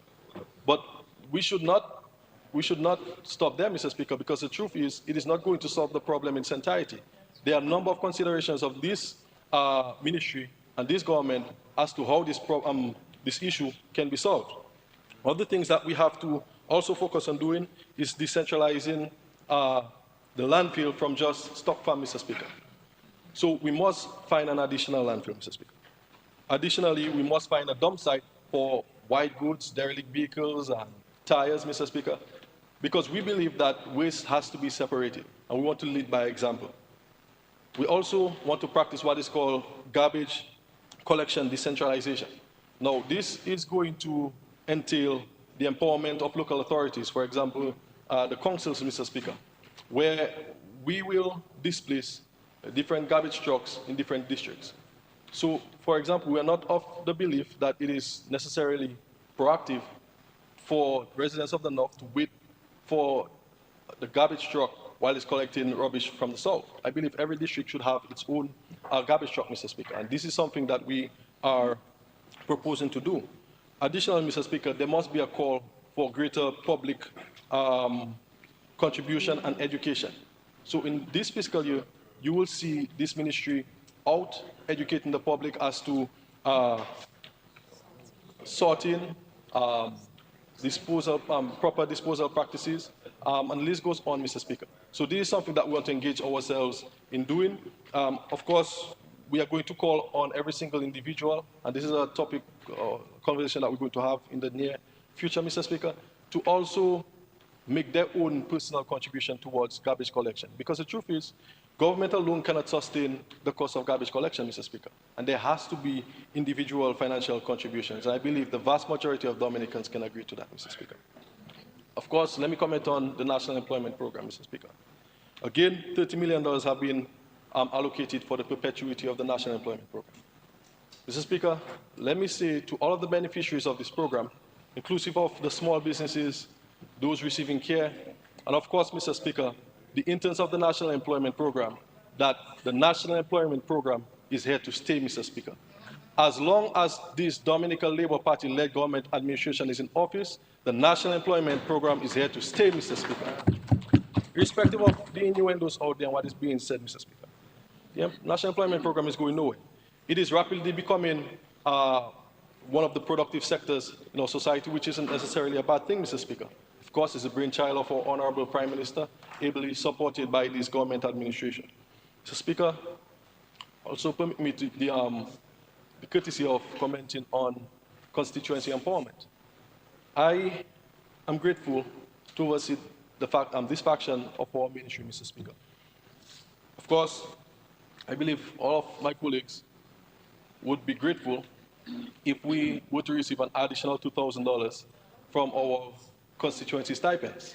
Nonetheless, Mr. Speaker, we are grateful that last fiscal year that the monthly constituency stipends was increased by 100%, Mr. Speaker. 100%. So we are extremely grateful for that, Mr. Speaker, and because of that, we are able to meet our monthly. 10 more minutes. I'm good for now. I'm good for now. Okay for now. Because of that, Mr. Speaker, we are able to meet our debt, Mr. Speaker, our monthly commitments, and we are extremely grateful for that. We have done a number of office visitations to several of the offices, constituency offices, Mr. Speaker, and I can report that majority of the offices, Mr. Speaker, have what they need. I would have visited, for example, the office of the member of Salisbury some time back.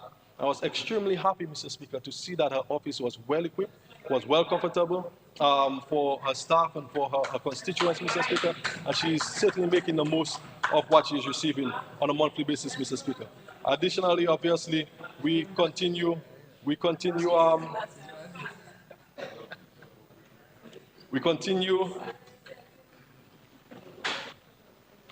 to benefit from our constituency empowerment fund, Mr. Speaker. Of course, it's a fund, as small as it may, that is being used or utilized to do a number of small undertakings, small footpath projects, small little housing repairs, and so forth, whatever the parliamentary representative deems fit and of urgent benefit to the constituency, Mr. Speaker. Of course, it remains of me, Mr. Speaker, to not comment on infrastructure. Mr. Speaker, a large chunk of our capital expenditure is being used to finance a number of capital projects. One of them being our largest capital project in the history of Dominica.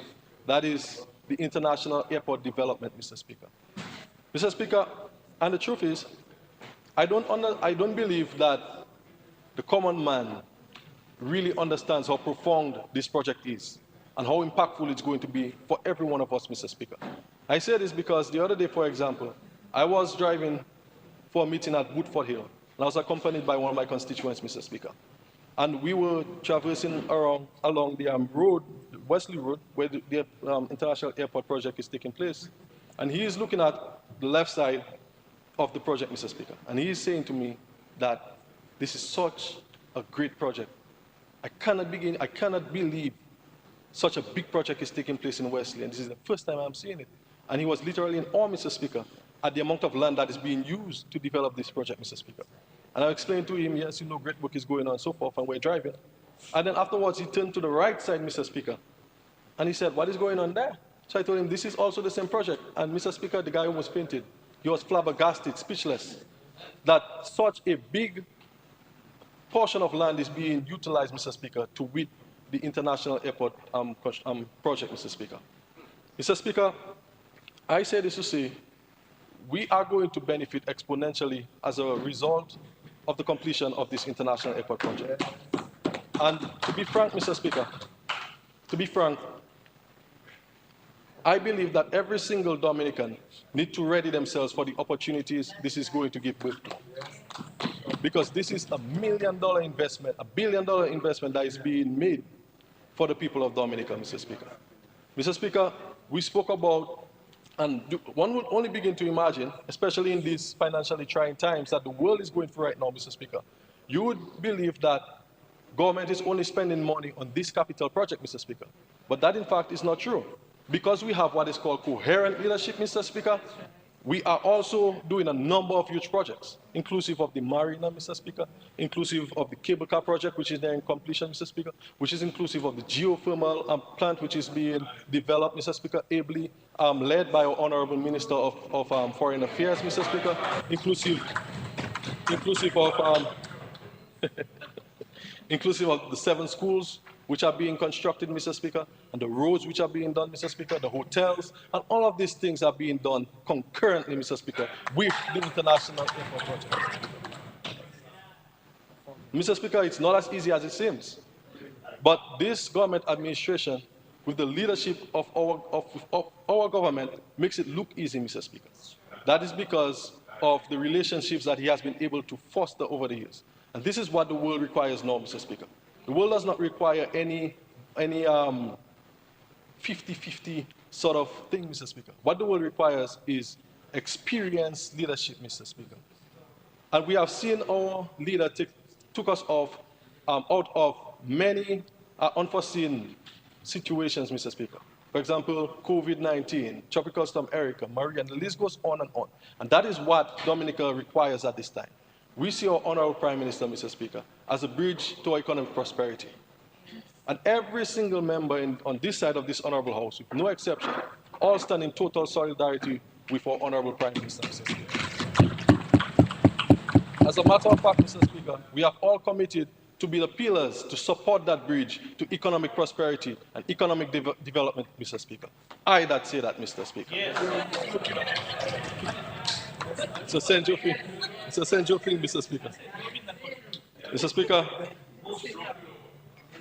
the Honorable Minister of Finance would have made mention of a what's it called? OK 2HP facility, loan facility that is being made available to policemen and public servants, Mr. Speaker, receiving a salary under $45,000. And this, once you're successful at applying, you'll be given a 6 months grace period. Mr. Speaker, I want to encourage every single young person to take, and every single public servant, to take advantage of this opportunity. It cannot get any better than this, Mr. Speaker. Mr. Speaker, you take a mortgage,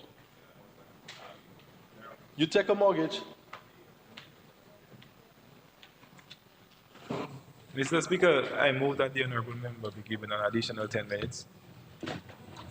Speaker. It has been moved and seconded that the Honorable Lloyd be given an additional 10 minutes. Those in favor? Those against? The ayes have it. Honorable Lloyd, you are given an additional 10 minutes. Maybe you should drink a little water.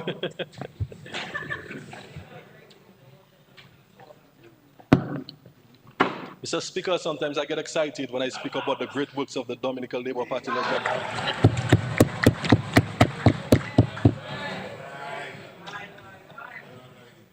So thank you very much, colleagues. Thank you, Mr. Speaker.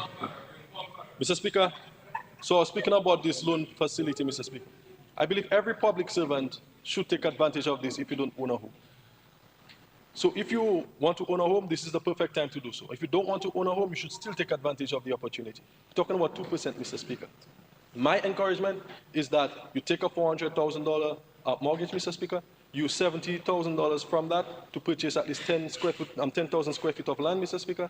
You use the other $330,000, Mr. Speaker, and you construct, small, it has to be nothing too big, a little apartment with two units, Mr. Speaker. You separate it nicely. You furnish it nicely. If you have to take an additional $10,000, you do so. You furnish it nicely, Mr. Speaker. Nothing too expensive. And you get into what is called short-term rentals, Mr. Speaker. That is where you're going to kill money. Mr. Speaker, and with the inclusion of this international airport, I can almost assure you, especially based on where you construct your home, occupancy of no less than 15 days, Mr. Speaker. And you rent each unit for, let's say, about 100 US, Mr. Speaker. For 15 days, nothing less than 15 days. Each unit for 100 US, Mr. Speaker. 100 US by 15 days, that's 1,500 US times 2, that's 3,000 US, Mr. Speaker. So after you pay your monthly installment of approximately $1,600 to $2,800 thereabout, Mr. Speaker, you have $8,000 to play with because the money is being paid from your salary. You now have about 8,000 EC to play with, Mr. Speaker, that you can now invest in something else. Again, bring you back to the 300 plus acres of land that is being given to young people, Mr. Speaker. Leased to young people, Mr. Speaker. You can invest in that. You know, so there are opportunities, there are ways you can go about making money, and this is what this government administration is doing with this budget, Mr. Speaker. Presenting opportunities for the people of Dominica. The onus now is on every one of us, and I appeal to my constituents to take advantage of these opportunities, Mr. Speaker. This isn't a government that is going to promise you an increase in minimum wage, Mr. Speaker, by way of grant funding, Mr. Speaker.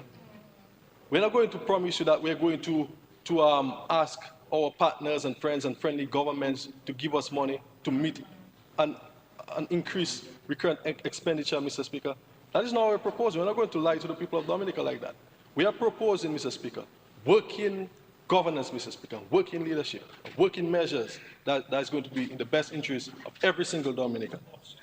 Mr. Speaker, of course, I must comment on the greatest constituency in Dominica. Mr. Speaker, I don't say this to sound boastful, but I say this to sound sincere. Mr. Speaker, great things have happened in the recent year in the St. Joseph constituency. Of course, currently, Mr. Speaker, we are hosting what is called the Honorable Darren Lloyd Football League 2025. Mr. Speaker, I'm sure you can attest because you have patronized this league. I want to thank you for your patronage, Mr. Speaker, that this is one of the best leagues that Dominica has produced. Mr. Speaker, we have seen the amplification of skills, existing skills and talents among our young men, Mr. Speaker. We have discovered new skills. That's been extremely exciting. We have seen majority of Dominica in St. Joseph during the finals, Mr. Speaker. We've seen the patronage of the likes of Senators Victor and Vidal, Mr. Speaker. Of course, our Minister of Youth and Sports, Mr. Speaker. The Minister of Finance, and the list goes on and on and on, Mr. Speaker. But you get the point. So, Mr. Speaker, so this league is extremely beneficial to the St. Joseph constituency, more than just to the young men, but to those who patronize the league, Mr. Speaker, to the fans, to the vendors, Mr. Speaker. So it is of profound benefit to everyone, Mr. Speaker. And we're very happy to host this league, Mr. Speaker. And this league will not be possible without the intervention of this government administration, without the intervention, Mr. Speaker, of the rehabilitation of the playing field in St. Joseph, Mr. Speaker. Contrary to what is being said, that end of his, and I believe that the honourable member of Marigot, Mr. Speaker, heart is in a good place. And I'm very happy that he supported the budget, Mr. Speaker. And I believe that he can make an exceptional parliamentarian. He possesses the respective qualities, Mr. Speaker. He has a little kicks and so forth. But I just believe he needs to be guided, Mr. Speaker. Which is why it is our duty to teach him, Mr. Speaker, and to educate him, Mr. Speaker. This government is doing a lot when it comes to youth and sports in Dominica. And if we will listen to the same budget, Mr. Speaker, I am sure that you can attest to these words, Mr. Speaker. We're not talking about lighting the Windsor Park Sports Stadium, Mr. Speaker. This is something that is being done as we speak. This project is going to cost approximately $13.9 million, and I stand to be corrected, Mr. Speaker. Foundation works have already started. I stand to be corrected, Mr. Speaker. Mr. Speaker, we've seen dozens of light and playing fields being lit all across Dominica, Mr. Speaker, and rehabilitated. Of course, St. Joseph is one of them. This is why we can host this league today, Mr. Speaker. So, Mr. Speaker, we're very appreciative of the support of this government administration, and we continue to develop sports and the young people of Dominica with this sort of initiatives. Mr. Speaker, of course, we have addressed a long-standing issue in the Hillsborough Garden Roads. It is a concern of the residents there. They have spoken to us, and their concerns and grievances did not fall on deaf ears, Mr. Speaker. I would take it to Cabinet on a regular basis. I would have taken it to the Honorable Prime Minister. Mr. Speaker, the Prime Minister himself, more than just listening to the concerns, he accompanied me to Hillsborough Gardens to see for himself, Mr. Speaker. And this once long-standing issue is no more, which just goes to show, Mr. Speaker, everything happens in its time. The truth is, every single country is feeling the brunt of economic strain because of the externalities which continue to confront the world, Mr. Speaker, both man-made and otherwise. And we are trying our best, Mr. Speaker, to solve the problems as they come, Mr. Speaker, in ways that we think will be in the best interest of Dominicans, Mr. Speaker. Of course, as we speak currently, government is addressing road failures all across our great nation, inclusive of St. Joseph and our constituency, Mr. Speaker. Over $2 million is being spent in my constituency alone to address road failures, Mr. Speaker, in the areas of Layu, St. Joseph, Bells, and Penrise. Layu, road failure is no more. It is solved in its entirety. St. Joseph is 99% done. We just need to surface the road nicely now. Penrise is around 99% completed as well. Same thing, just to surface the road. And Bells is about 75% completed, but we are very satisfied with what has been done thus far, Mr. Speaker. So we're speaking of over $2 million remaining in our local economy in the St. Joseph constituency, Mr. Speaker. We are speaking about job creation. So when we speak about jobs, that's what we're speaking about, Mr. Speaker. And I must say thank you as well to Dr. Henderson, Mr. Speaker. I saw so many of my constituents currently working on the geothermal project, Mr. Speaker, in terms of running the transmission lines from Loda to Fockley. Such a fine job, Mr. Speaker. Mr. Speaker, recently I would have visited Bells together with the Honorable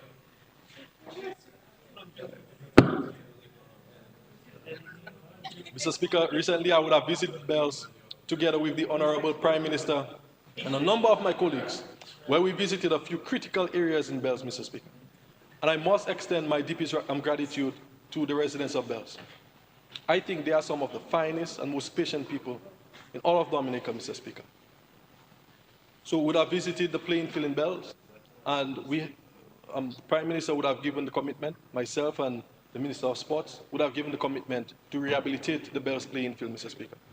And more than just a commitment, I am very proud to say to this Honourable House that works have already been started on the playing field in Bells, Mr. Speaker.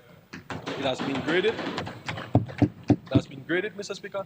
Right now, we are waiting on the advice from the Ministry of Public Works to advise us on what sort of drain would be best for that particular area. Because it's a wet area, Mr. Speaker. So whether it be field drains or storm drains or earth drains, the experts will decide, Mr. Speaker, and will act accordingly. Additionally, we'll improve access to that particular playing field, Mr. Speaker, so that the users of that playing field can access them more comfortably.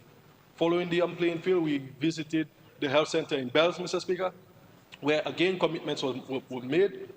The funds has already been approved for the rehabilitation of that health center, Mr. Speaker.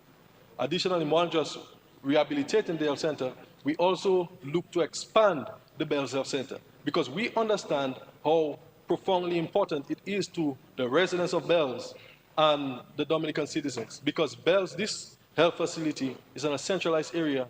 When we speak about traveling from the airport to Roseau, Mr. Speaker, it's centralized, so it's very important. So it needs to be well-staffed, fully equipped, Mr. Speaker, and we absolutely have to expand the health center in Bells, Mr. Speaker, to accommodate a storage room, to accommodate a bathroom and toilet, to accommodate a kitchen facility.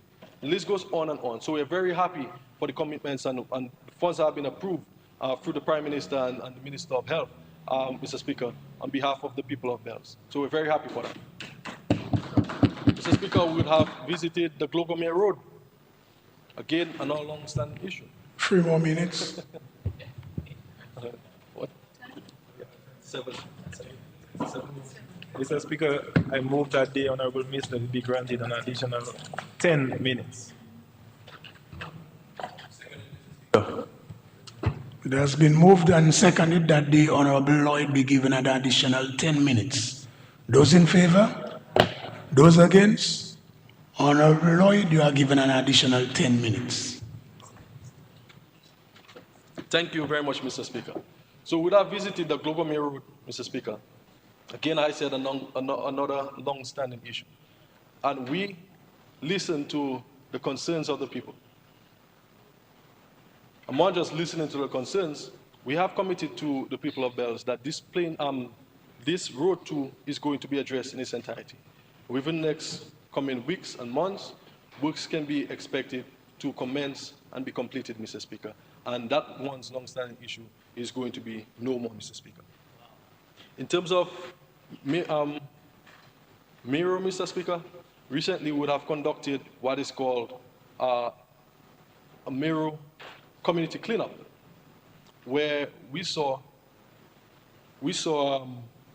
the entire community coming out to engage in different cleanup activities, Mr. Speaker. So, for example, we would have cleared our storm drain, we would have cleaned our beach, emptied our soccerway, we would have gotten rid of every derelict vehicle in our community, we would have cleaned our playing field in preparation for works that we want to begin there, in an effort to foster community togetherness, Mr. Speaker. Additionally, mention was made by the Honourable Minister of Finance that the Kaum Road rehabilitation is also included in this year's budget, Mr. Speaker. This is something that I'm extremely appreciative for, because I understand firsthand the condition of that road, Mr. Speaker. And Confedi Mati, I'm not lying, Mr. Speaker. The farm, I withdraw, Mr. Speaker. This is I always say time, I withdraw. But to tell you the truth, Mr. Speaker, to tell you the truth, Mr. Speaker, we recognize that works have to be done on that road, Mr. Speaker. And we have given the farmers the commitment that is going to be done. Works are expected to begin in mid-August of this year, Mr. Speaker, and we want to complete works in its entirety as soon as possible, Mr. Speaker. Let me move very briefly to Layu, Mr. Speaker.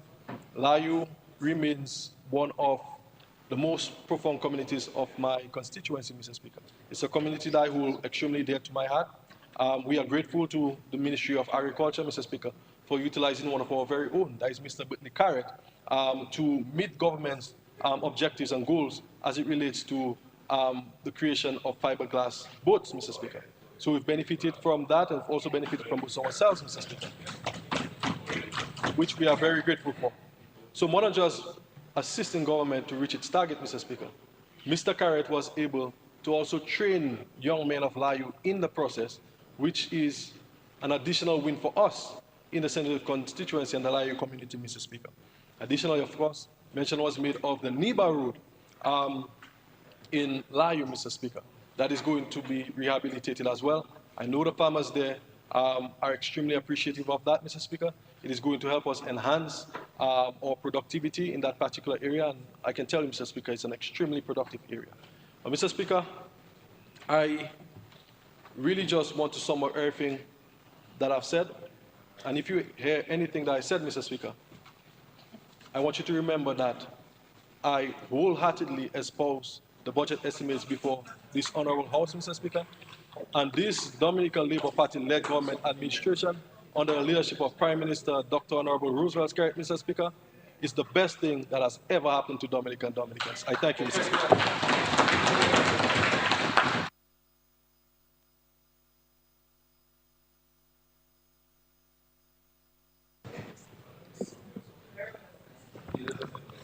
Yes, Honorable Joseph, you may proceed. You are recognized.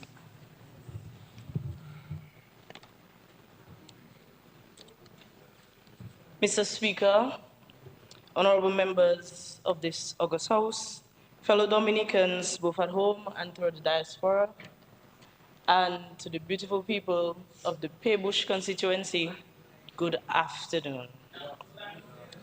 I stand before this chamber today deeply anchored in a sense of historical responsibility, humbled by my mandate entrusted to me, and buoyed by the collective aspirations of the Dominican people. And I do so in response to the sterling exposition presented by the Honorable Minister of Finance, Dr. Irving McIntyre, a budget not only intellectually vigorous, but also socially responsive and developmentally visionary. Mr. Speaker, please allow me to refer to my notes on this pad as I dissect this presentation for the next few minutes. You started your sounding good. Permission granted. Thank you, Mr. Speaker. Thank you. Firstly, allow me to place on record, Mr. Speaker, my sincere thanks to my colleague ministers in the Ministry of Agriculture, Honorable Royer and Honorable Defoe, and the Honorable Prime Minister for their guidance and encouragement on this journey. Mr. Speaker, this budget is more than a fiscal instrument. It is a deliberate national declaration that repositions policy as a lived experience and governance as a tool for transformation.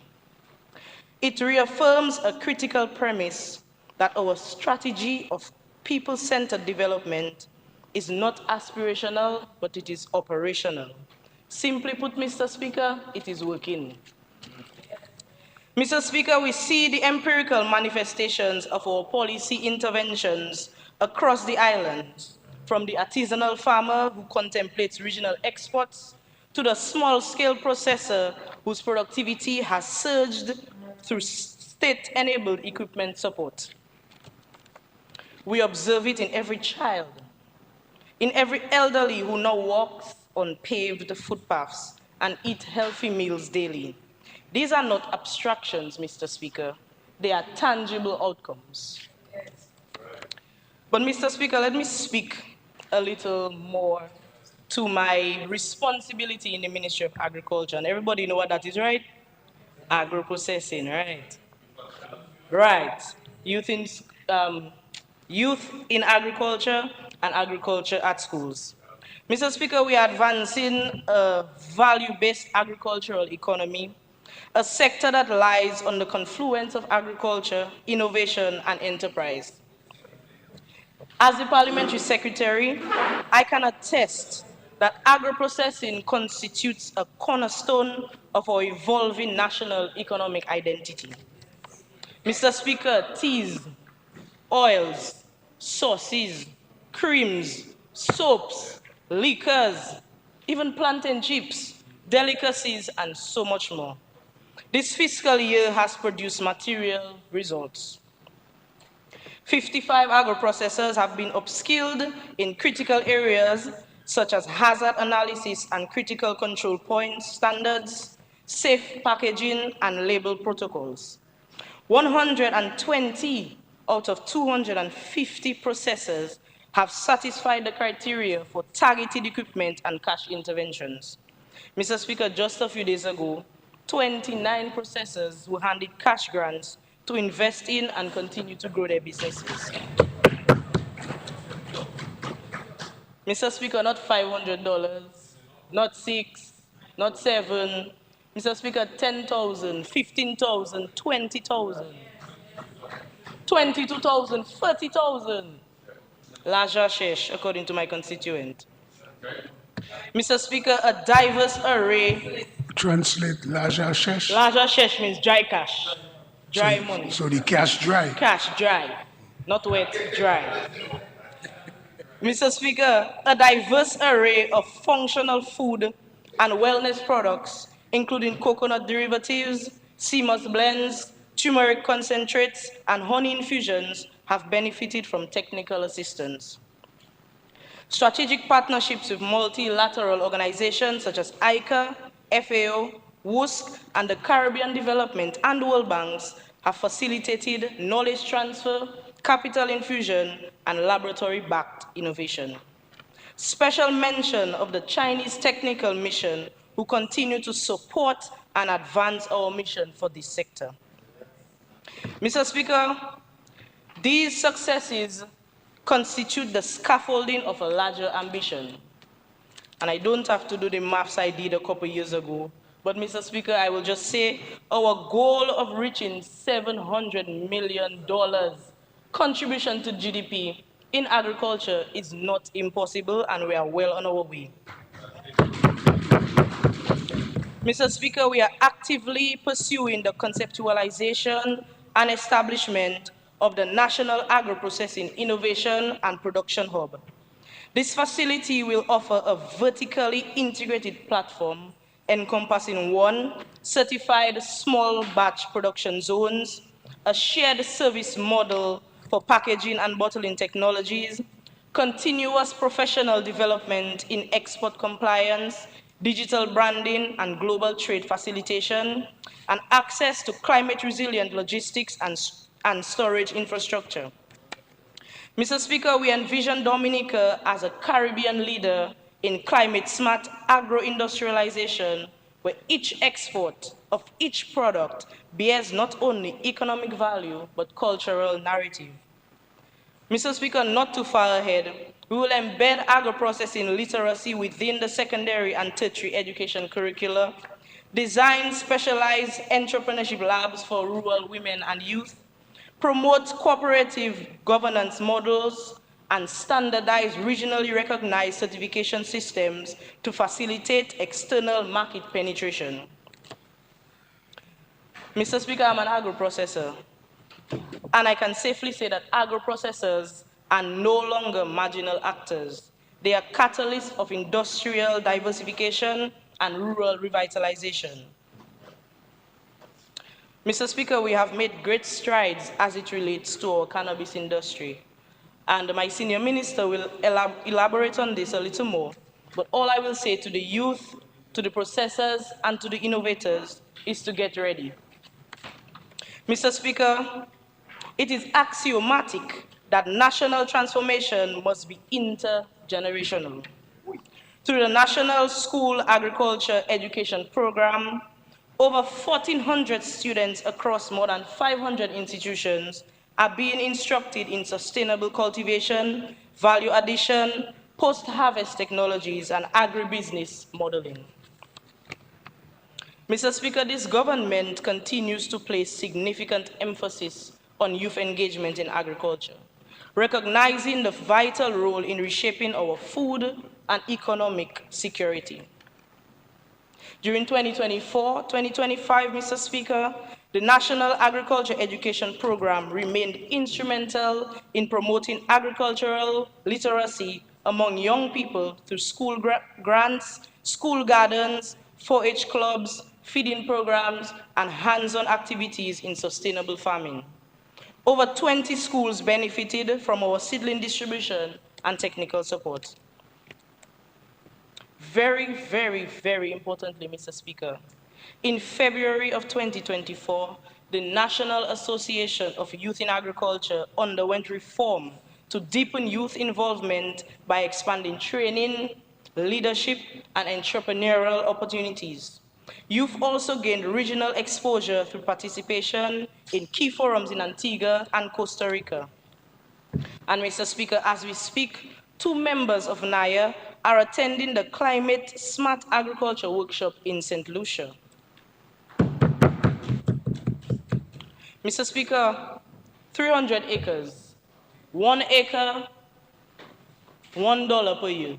According to my colleague, 4 quarts per year, per acre. 300 acres will be made available to the young farmers in Blenheim, Felicite Hill, Newfoundland, and Savannah, ensuring that our youth can fully participate and benefit from the agricultural transformation. And Grand Coulibaly.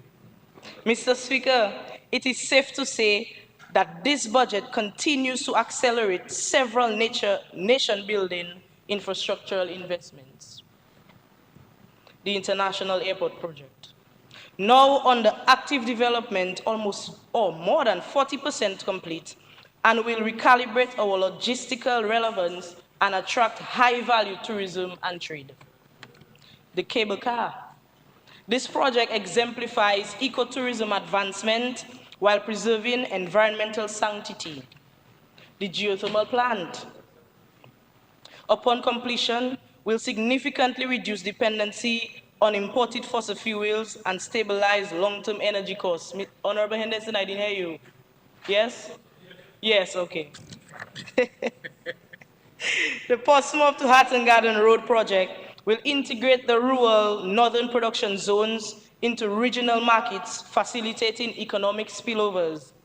The Marina and Cruci Port will revitalize Dominica's maritime economy through strategic expansion into the blue economy. Mr. Speaker, these projects are transformative, not performative. They represent structured economic shifts and long-term resilience building. Fellow Dominicans, I will say it again, it's working. And now, Mr. Speaker, the work in the Paybush constituency continues. Mr. Speaker, it is with immense pride, deep emotion, and unwavering commitment that I speak on a project that has been long awaited by the people of Benz, Ansdime, and Ansolda. A project etched into the heart of generations, past and present, now finally coming to fruition. A dream now becoming a reality. For years, our fishers and visitors risked their lives and sacrificed their investments using a deteriorated structure to provide for their families and enjoy what the nature island has to offer, especially Ansdime. Today, Mr. Speaker, through the government's vision and under the leadership of Honorable Dr. Roosevelt Skerrit, a modern 65-meter jetty is on the way. Mr. Speaker, this sport is more than just another piece of infrastructure. For the people of Benz, Anzime, and Ansolda, it is a lifeline. It will revitalize our fisheries sector, create new jobs and business opportunities, support disaster preparedness and emergency response, and encourage marine tourism and small business growth. Mr. Speaker, the Anzime port is not just a promise fulfilled. It's a symbol of resilience, of progress, and of people-first development. Mr. Speaker, it's working. Mr. Speaker, the Paybush Water Project, a long-standing challenge, is now being executed almost 95% complete. The Calibishi Water Project, one of our most vibrant coastal communities, will now have a fully rehabilitated water supply. For years, families have endured low pressures, inconsistent access, and aged infrastructure. Mr. Speaker, today, we are rewriting that story and we are saying no more. The project is currently underway and is set to be completed in the next 6 months. Mr. Speaker, please allow me to comment on one of our flagship projects in Calibishi, our Pathway to the Future Footpath project. Mr. Speaker, this project was successfully implemented, constructing safe and solid footpaths for the entire formerly known Backstreet population, now renamed Big People's Avenue. Mr. Speaker, 20 or more young men were engaged and 26 families benefited from this footpath project. Mr. Speaker, the Calibishi Primary School construction is currently underway and ahead of schedule, representing a significant investment in education and youth development.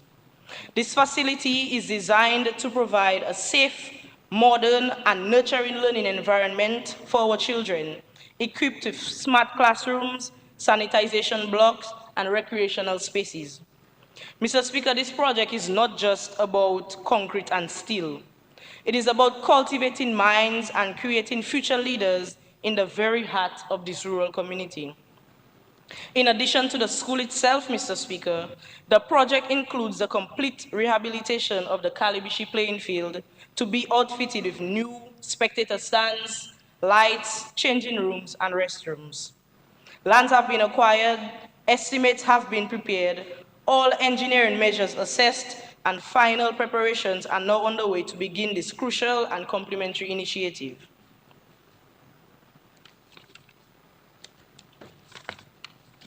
Mr. Speaker, the Paybush housing development is currently progressing smoothly through its implementation phase and will address long-standing housing needs by providing resilient, climate-smart homes to the residents of Paybush. Mr. Speaker, 16 housing units are earmarked for completion in the fiscal year and promises to restore dignity, safety, and economic relief to constituents who have endured inadequate living conditions for far too long. Our Let's Grow Backyard Gardening program continues to institutionalize food sovereignty at the household level with the provision of seedlings and inputs impacting over 200 households across the constituency. Mr. Speaker, the National Employment Program, with interns across sectors, contribute well over 150,000 EC dollars monthly into our local economy. I want to take this time to recognize the members of the beautification team whose efforts may be quiet but are definitely impactful. We say thank you. Mr. Speaker, our National School Feeding Program, our uniform and book grant schemes remain in effect in the Paybush constituency. Many more can be highlighted at this juncture, Mr. Speaker, but all I will say is that it's working. Mr. Speaker, the empirical narrative is incontrovertible. Our policy interventions, backed by this flawless and people-centered budget presentation before us, are generating outcomes. The upward trajectory in micro-enterprise registration and expansions, improved literacy and nutrition indicators among school-age children, and enhance access to essential services and transportation infrastructure collectively reinforce our thesis that it's working. Mr. Speaker, may this House and the wider nation not lose sight of what has been built, nor of what we are still building. Mr. Speaker, I want to take this time now to speak directly to Dominicans and my constituents. To my constituents of Paybush, Benz, Ansdime, Ansolder, and Kalibishi, we must not become complacent. We must not take for granted the progress which we have diligently toiled and which we shall sustain in the years ahead. Only a short time ago, our roads were unpaved. It would take me about 3 hours to get to Roseau. Our water intermittent, our schools lacking proper facilities, and our dreams constrained by geography. Today, Mr. Speaker, thanks to the shared vision and our collective action, we drive on asphalt highways. It takes me about 1 hour, 20 minutes to get to Roseau from Benz. We turn on taps that run clear. Our children attend modern classrooms, and our youth see entrepreneurial pathways in every sector of the economy. In the very near future, Mr. Speaker, once our international airport, our cable car project, the geothermal plant, and our East Coast and Northern Road projects are fully realized, Dominica will stand transformed. A gateway for trade and tourism, a model of renewable energy independence, a nexus of regional commerce, and a showcase of climate-resilient infrastructure. Yes, Mr. Speaker, the projects require patience and tolerance for temporary discomfort, road diversions, construction noise, dust, mud, and adjustments to new processes. But let us remember, development demands sacrifice. We are, after all, a developing nation charting a path toward global competitiveness. And let me go further by reminding you that our work as public servants is, above all, a divine calling. We are God's stewards entrusted with his people. When you criticize or undermine God's servants, you challenge the Lord's plan. Instead, let us embrace our shared responsibility to maintain our health by adopting preventive care and healthy dietary choices, engage in sports and wellness for communal vigor, uphold the sanctity of the home and school as pillars of character, and sustain our churches as beacons of hope. Each of you, as citizens, have a role. In the fields, in the markets, in the corridors of justice, and in the halls of worship. Together, we collaborate not for self-interest, but for collective flourishing for all Dominicans. And Mr. Speaker, as I conclude, in a recent dialogue with the Honorable Prime Minister, he shared with me the following conviction. The best is not merely imminent, it has already commenced. In other words, the best is not yet to come, it is already here. And Mr. Speaker, between you and me, I find deep resonance in those words. I have witnessed the quiet resolutions in classrooms, in gardens, in community meetings, in the newly paved streets. I have heard the voices of young people no longer cynical but activated. I have stood in the middle of a village project and felt the tide of collective empowerment rising.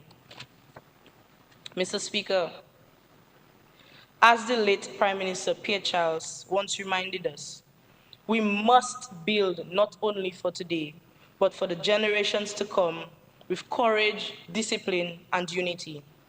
That is our charge. That is our purpose. Mr. Speaker, I wholeheartedly support this budget because it is a declaration of confidence in policy, in people, and in progress. Let us therefore not only pass these estimates, but uphold it with dignity and execute it with vision, purpose, and pride. Mr. Speaker, let us proceed, undaunted, united, and unrelenting. because it's working. Thank you, Mr. Speaker. Thank you, Dominica. And may divine providence continue to illuminate our path forward. Forward ever. Forward ever. Thank you, Mr. Speaker.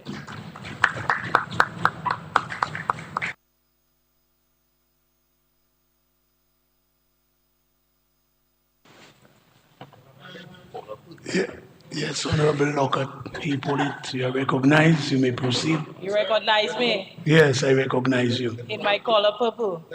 Yeah, you can proceed. You can proceed. Proceed. You making a statement in your callers? Yes, Mr. Speaker. All right, okay, proceed. Yes, thank you very much.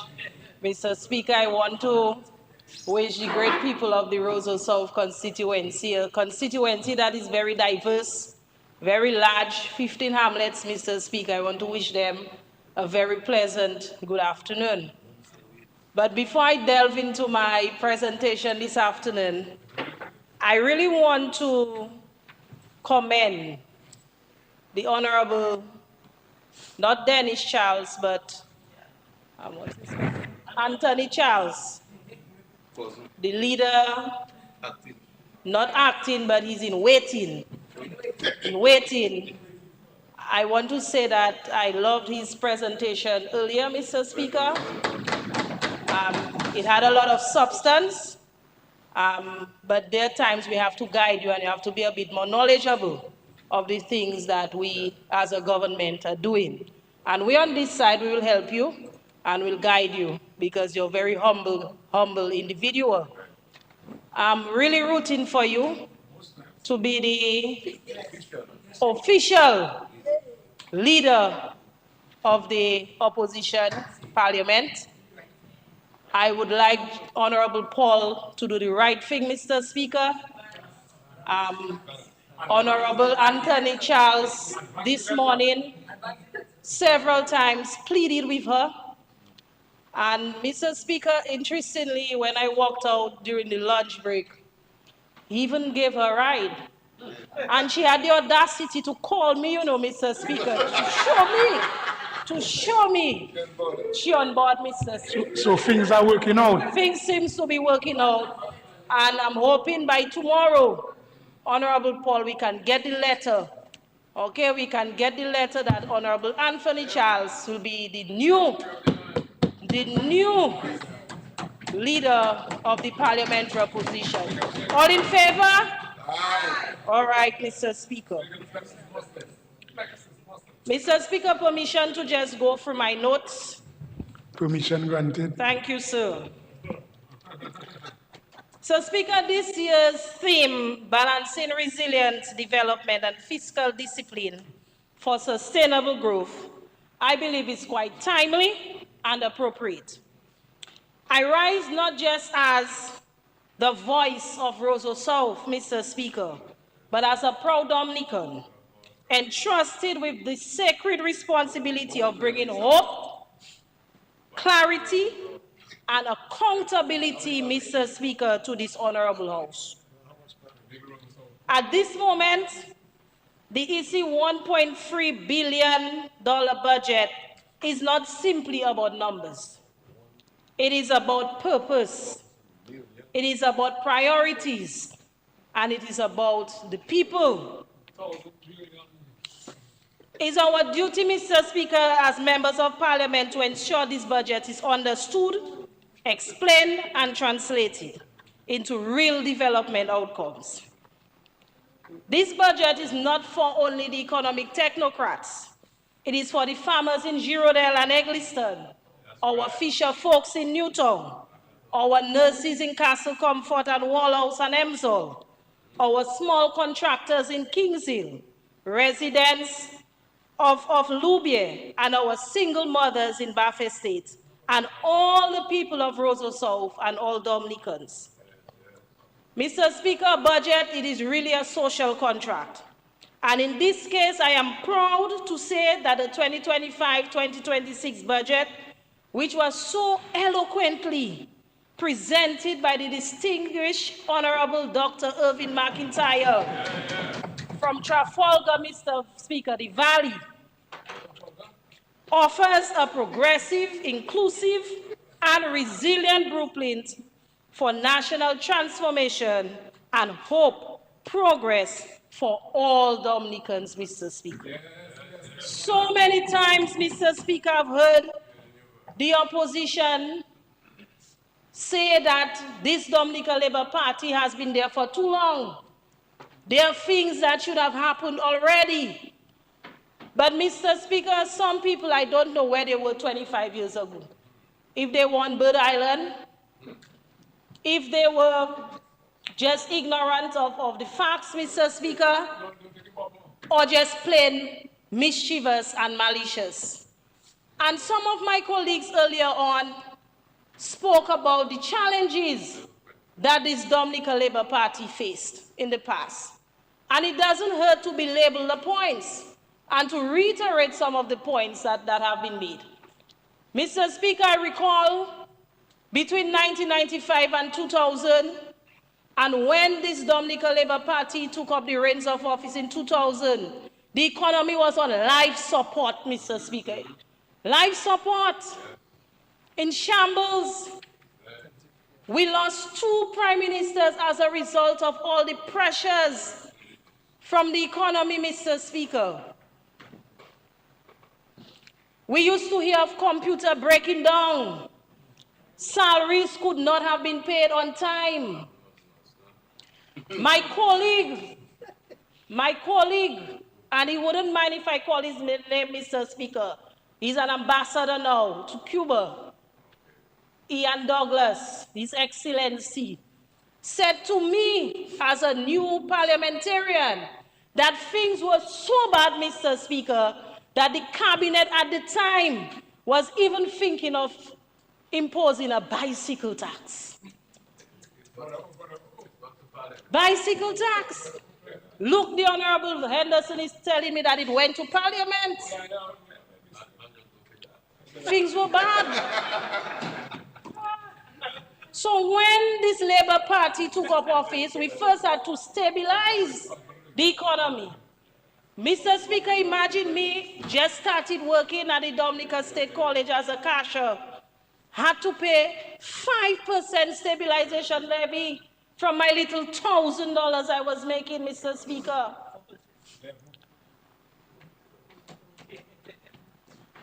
Going home with $800 and something, I had to pay 2 buses, one from Lubia to Tong and one from Roseau to Stock Farm. It was hard at the time, Mr. Speaker.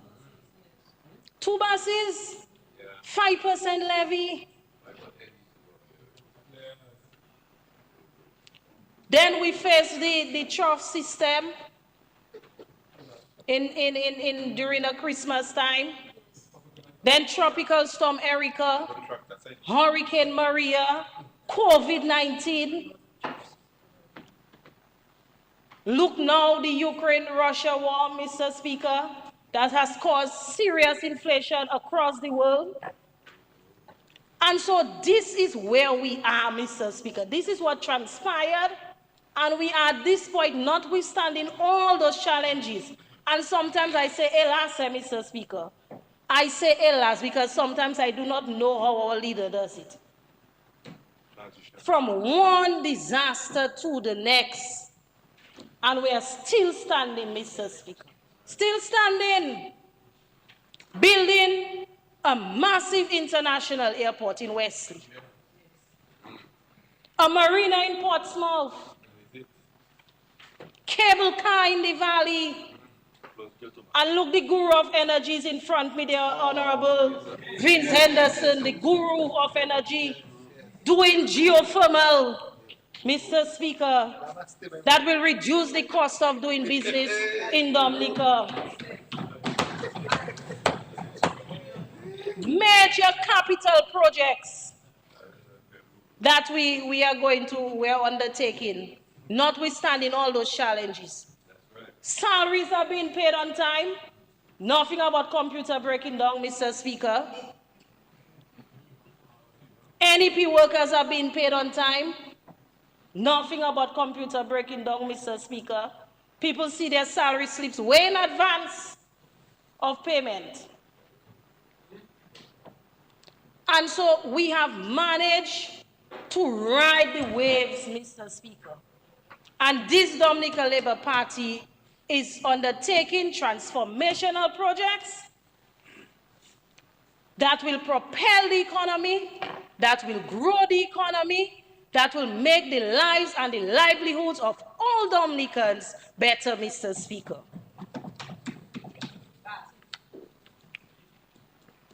Mr. Speaker, let me now try to anchor this national budget to the needs of the Roseau South constituency, because many times constituents ask, what's in it for me? So let me now bring this budget home, Mr. Speaker.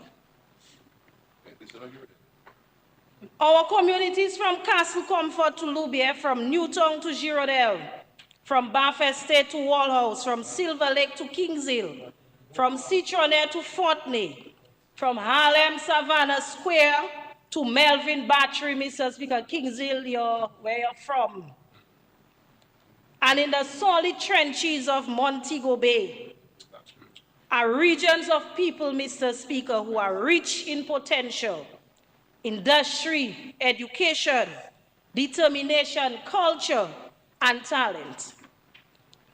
But they have also faced their share of challenges: flooding, housing deficits, some underemployment, and other malice. However, their grasping of available opportunities across sectors can help in mitigation. This budget answers those concerns. And let me break it down sector by sector, Mr. Speaker. We in Roseau South know all too well about the vulnerability of climate change. We've witnessed hurricanes, the storms, and the devastating effects on man. This budget allocates several millions to climate-resilient housing and infrastructure development.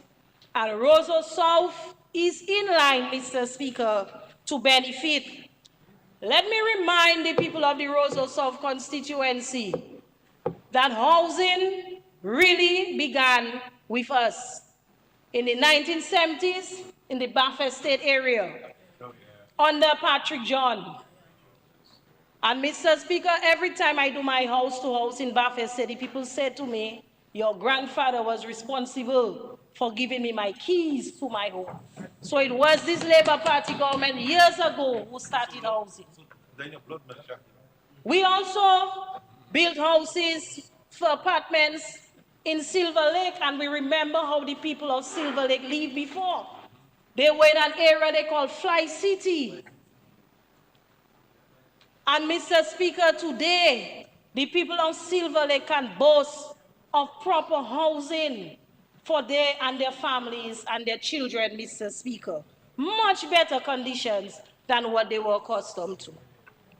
In Bath Estate, apartments were built, In Emsall, housing apartments again were built for the people of Roseau South. And today, as parliamentary representative, Mr. Speaker, I can boast of the most magnificent, and I call it, Mr. Speaker, the Bellevue apartments in Eggleston. Bellevue, pretty. You have the view, Mr. Speaker, of the mountain, and you have of the sea. Yes. And so, Mr. Speaker, the 16 families who will be benefiting from this housing in August, Mr. Speaker, I want to tell them to take care of the homes that they are getting. They are getting the best apartments in Dominica. The best. The best. Well, the parent for Scott said we are friends, Mr. Speaker, so I won't say anything to her. Okay, but everybody wants to claim you have a village in Grand Bay, I have a house in apartments. Okay, so please relax yourself, Honorable Bill. 16 apartments, Mr. Speaker.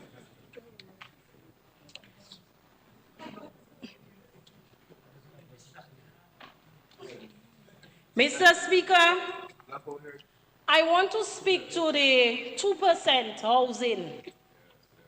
2% interest rates with a 6 months grace period for public servants, Mr. Speaker. And you know the Roseau South constituency, we have public servants. We have public servants, Mr. Speaker. Right? And so from time this measure was announced, I got several messages, I got several calls. People want to find out, PAREP, how do I apply? What is the criteria? And I said to them, in the coming weeks, I'm sure the Ministry of Housing will put out the applications and to give the criteria as to how you can benefit from this very, Mr. Speaker, very, very low interest rate. That, to me, that is a giveaway. And the middle class in Roseau South will definitely benefit from this. I believe that's a game changer, Mr. Speaker. Because the majority of Dominicans want to own their own home. They want to own a piece of Dominica. They want their land, Mr. Speaker. They want their home. They want to be comfortable, they and their families. So I believe this is a very progressive move, and I want to congratulate the Minister of Housing for ensuring that we implement such a program for the middle class and the public servants of this country, Mr. Speaker. Mr. Speaker, land reform is a need in Roseau South. We have so many derelict properties, and so the intention is to try to meet with these landowners so we can come to some sort of conclusion, some sort of agreement as to how can we keep the environment clean, Mr. Speaker, because it's really impacting very negatively on the environment. Honorable Vince seems to know Roseau South better than me. He think because he living in Roseau South, he knows the place better than me. He just spoke about a place by the name of Gwenville. So everybody watching me wondering, where is Gwenville? Yes, Newtown has a place they call Gwenville. We call it Charlotte Valley as well. It's Pasi Fatima Church. And government has a lot of land inside there. But Mr. Speaker, since Hurricane Maria, the area is extremely vulnerable. And so we may have to repurpose the land use. And so I have been speaking to some of the young people who are currently planting, Mr. Minister of Agriculture. And so the land and surveys, some of the staff there have spoken to me, and they're saying to me that PAREP we could use there for industry and also agriculture. And so the intention is to meet with the people of Newtown, because we have so many small businesses, so small business owners engaging in industry and other activities, mechanic and other things, and they're by the roadside. It really doesn't look good, Mr. Speaker. And so we will discuss how we go about whether or not we lease the land, whether we sell the land. I will be guided by the authorities on that. But the initial discussions we will have with the people of Newtown. I know there's a young man who's already, he has interest. The lands are already subdivided. They have already been surveyed. And I know the Minister of Housing has been aggressively trying to put monies in the coffers of the Treasury and selling the government lands for individuals who are in need of it. And so I will have discussions with her on that matter, Mr. Speaker. No, Vince has a property in Castle Comfort. I cannot sell. It is not for Vince. It's not vulnerable. We're looking at the most vulnerable people in Roseau South. He's on the mountain top looking down at us, Mr. Speaker. Mr. Speaker, drainage and wall rehabilitation, infrastructure, the renovation of sidewalks and drains. These are also part of the beautification and upliftment and enhancement of the Roseau South constituency. And I began, if you notice, if some of you all drive through Newtown, you would have seen the lovely sidewalk that we have started. It's a first phase. It costs about over $160,000. I really want to thank the contractor, Mr. Al Thomas and Montgomery Richards from Lubia, and also the young people who were engaged, Mr. Speaker. And that is what gave me great joy, was that we engaged some of the high school dropouts, we engaged some of the young people who were unemployed, and it gave them the opportunity to learn a skill. So some never mixed cement in their life. Some never did farm work. Some never learned they didn't know how to tie steel, but they got the opportunity coming out of that project to do so and to learn a trade, Mr. Speaker. And to me, that was the greatest takeaway for me on that project.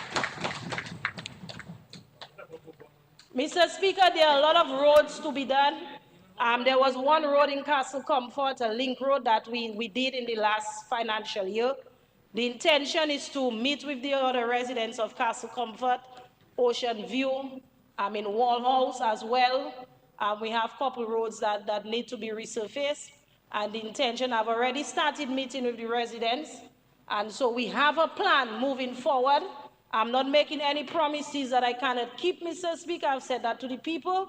But we are meeting and we have a plan that we want to execute as to how we can rehabilitate some of the roads in Castle Comfort and Wall House. And in the coming weeks, I will be meeting with the residents there to inform them of the plans that I have as Parliament. Mr. Speaker, this one keeps me up at night, and I don't normally stay up at night, Mr. Speaker. By the time it's 8 o'clock, I'm in my bed. But especially, there are some people, Mr. Speaker, when you see them, you have to hide. And Honorable Blackmore is one of them. You have to hide when you see it. But, Mr. Speaker, this one has been preoccupying my mind. And I want us to pay attention, and I mean, I'm talking about some serious business now, okay? The Emsall Bridge, Mr. Speaker. Mr. Speaker, since I've been the power rep in 2019, became power rep, I have been fighting tooth and nail. You can ask my colleagues about the bridge. And I just want the people of Emsall to know, Mr. Speaker, that I've not forgotten them. Especially during this hurricane season, I'm having sleepless nights, Mr. Speaker, especially when it rains heavily. But we have a plan. There's an item under the budget for, because I met with the people, Mr. Speaker, and they have said to me that, Parrep, whatever it is you can give us, it could be a crossing, it could be a Bailey Bridge, whatever the case is, we will accept it. And so I have discussed with the cabinet, because all of them were there when I spoke, that we could probably do a Bailey Bridge for the people of Emsall. It is my understanding that the Ministry of Public Works has all the components, and two people told me where I could source, Mr. Speaker. I don't think I have colleagues looking out for me. They told me where I could source 2 Bailey Bridges, but I need 1, but 2. And so there is an item I'm letting my colleagues know that's the only Bailey Bridge. There's an item under the budget on the Ministry of Public Works for Bailey Bridges. But there will be only 1 Bailey Bridge. So I'm putting them on notice that I'm the only person who will get a Bailey Bridge this financial year. And they have all agreed, Mr. Speaker, because they know what I'm going through. And it will be the Emsall Bailey Bridge, Mr. Speaker. Putting them on notice.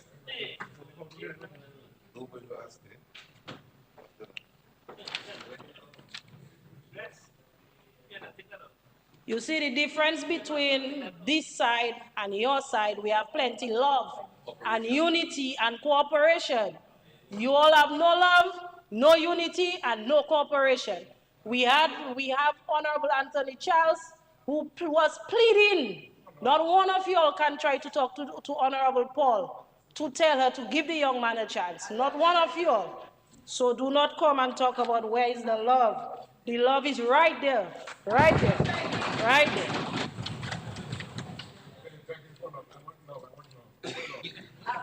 And Mr. Speaker, plenty love from my constituents, I can tell you that. Yeah, Roseau South. Don't try anything around there. You'll be in problem. Honorable. Mr. Speaker, I know the people of Egliston. They have been complaining a lot about their main road.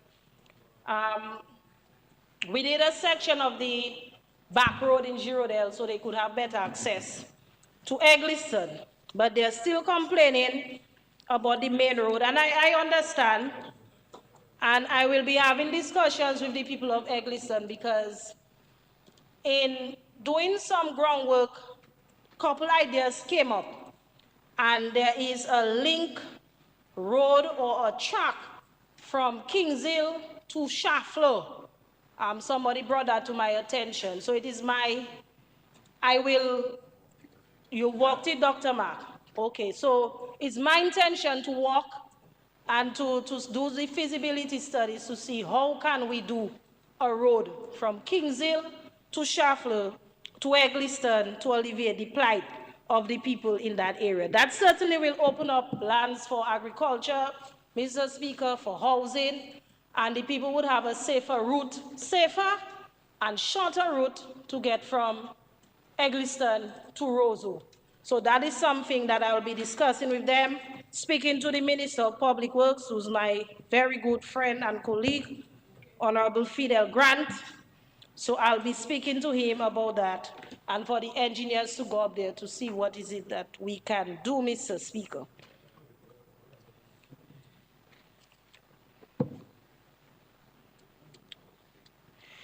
Mr. Speaker, the budget responds to the cry of our people for jobs, contracts, and business support. The allocation of several millions in small business financing, entrepreneurship support, and innovation grants through the MSME unit and Dexia Reboot program must be directly accessed by our cosmetologists and barbers in Newtown, market vendors in Girodale and Egliston and Kings Hill, catering entrepreneurs in Loubier, Citron, and Newtown, construction tradesmen in Bath Estate, fisher folks in Loubier and Newtown, contractors in Kings Hill and Fortney. I will work with the Ministry of Trade to ensure Roseau South entrepreneurs receive equal and timely access to these grants and capacity building programs. I also welcome the labor-intensive public works program that will provide maintenance contracts for drains, sidewalks, and public spaces in Roseau South. This is how, Mr. Speaker, we restore dignity through labor. The 107 million allocated to education must mean something tangible in Roseau South. We as a people must strategically position ourselves at every level to take full advantage of these measures. My open door approach, my passionate interest in people's holistic and sustainable development means that I shall facilitate your desire to develop yourself and your family. The Roseau Youth Skills Center on High Street, Newtown on High Street, is offering training in tiling, computer science, information technology, electrical, solar tech, and hospitality, and other programs. These are linked to many sectors such as businesses, entrepreneurship, digital economy, agriculture, and tourism. The expansion of the early childhood education support is important for building a secure platform for human resource development.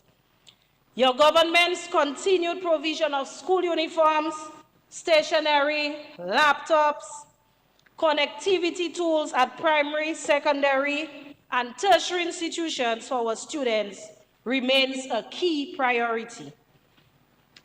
Mr. Speaker, some critics will cry and they like to cry, especially those on the other side. New taxes. But the highway maintenance levy, the ecotourism pass, and the visitor processing fee are not arbitrary burdens. They are targeted, they are fair, and they are necessary.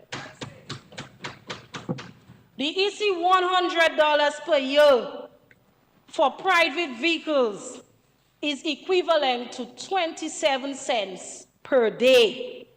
It is less than a bottle of water. Yet, it will contribute significantly to safer and better roads. The US $30 visitor fee and ecotourism pass will strengthen our tourism infrastructure and are standard in most eco destinations. Mr. Speaker, I had a conversation with a young lady who visited St. Lucia 2 weekends ago.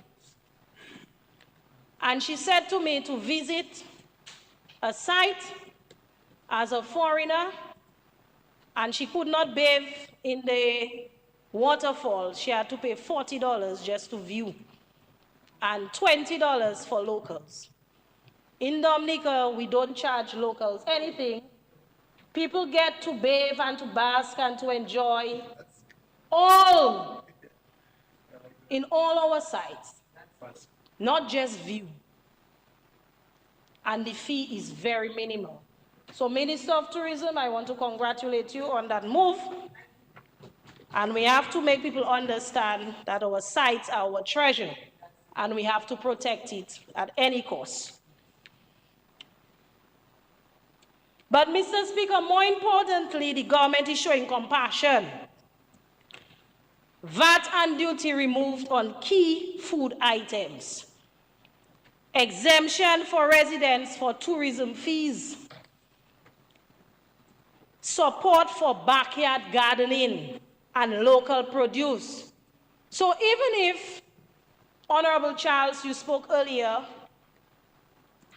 about the health hazards of eating corned beef and sardine and tuna and all these other thin stuff, we recognize that a lot of our people consume those things. So as a result, we have given a relief for 6 months.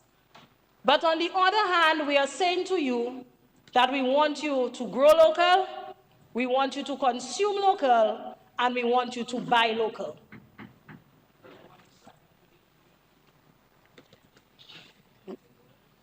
Honorable pumpkin you eating, you brought a whole pumpkin for me. You don't eat sardine, Honorable Alfred Pumpkin. You brought a whole pumpkin for me. Mr. Speaker, this is progressive taxation.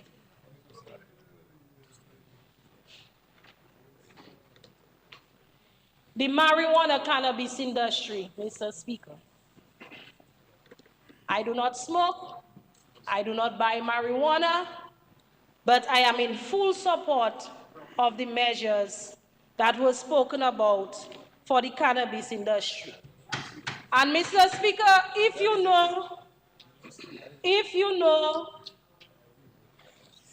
the hamlet of Girodale and Egliston and Shafler, Mr. Speaker, what people can benefit from because the soil that we have up there is so rich. Very rich soil, Mr. Speaker. And it is great soil for marijuana cultivation. Mr. Speaker, I have a young lady who recently opened her business. And one of the things that I know, she has taken advantage of every training and every educational program the small business and DYBT has had. And Mr. Honorable Roll is nodding his head because he already knows who I'm speaking of. And that is Shelley's Bell from Girodale, Mr. Speaker. She has a business name, 20 Grams Services. 20 grams, Honorable Blackmore, you can't arrest people. I know your head is on your police, all you want to do is arrest. But we pass the legislation, you can't do that. 20 grams. Mr. Speaker, I'll bring samples for him. Because I'll bring samples for him, Mr. Speaker. Because I know his job is not an easy one with all these guns and violence and so. So when he goes home at night, his wife can give him a nice rub down, Mr. Speaker, with some of the oil. 20 grams. So she has cannabis-infused castor oil, cannabis-infused coconut oil, cannabis-infused massage. That is the one I want to give Honorable Blackmore. Massage oil. And she has cannabis. Honorable Delbert, listen, when you're doing your presentation, obviously you all are distracting me. Honorable, yes, Honorable, you're distracting me. Cannabis, cayenne pepper, and rosemary in coconut oil. Very therapeutic, Mr. Speaker. And it is being grown right in, I will not say because Honorable Black. I have to be careful, right? I have to be very careful, Mr. Speaker. I am, right now, I am scared, Mr. Speaker, but I want to promote her. And I want to congratulate her on her endeavor. And she recently received an award on the DYBT.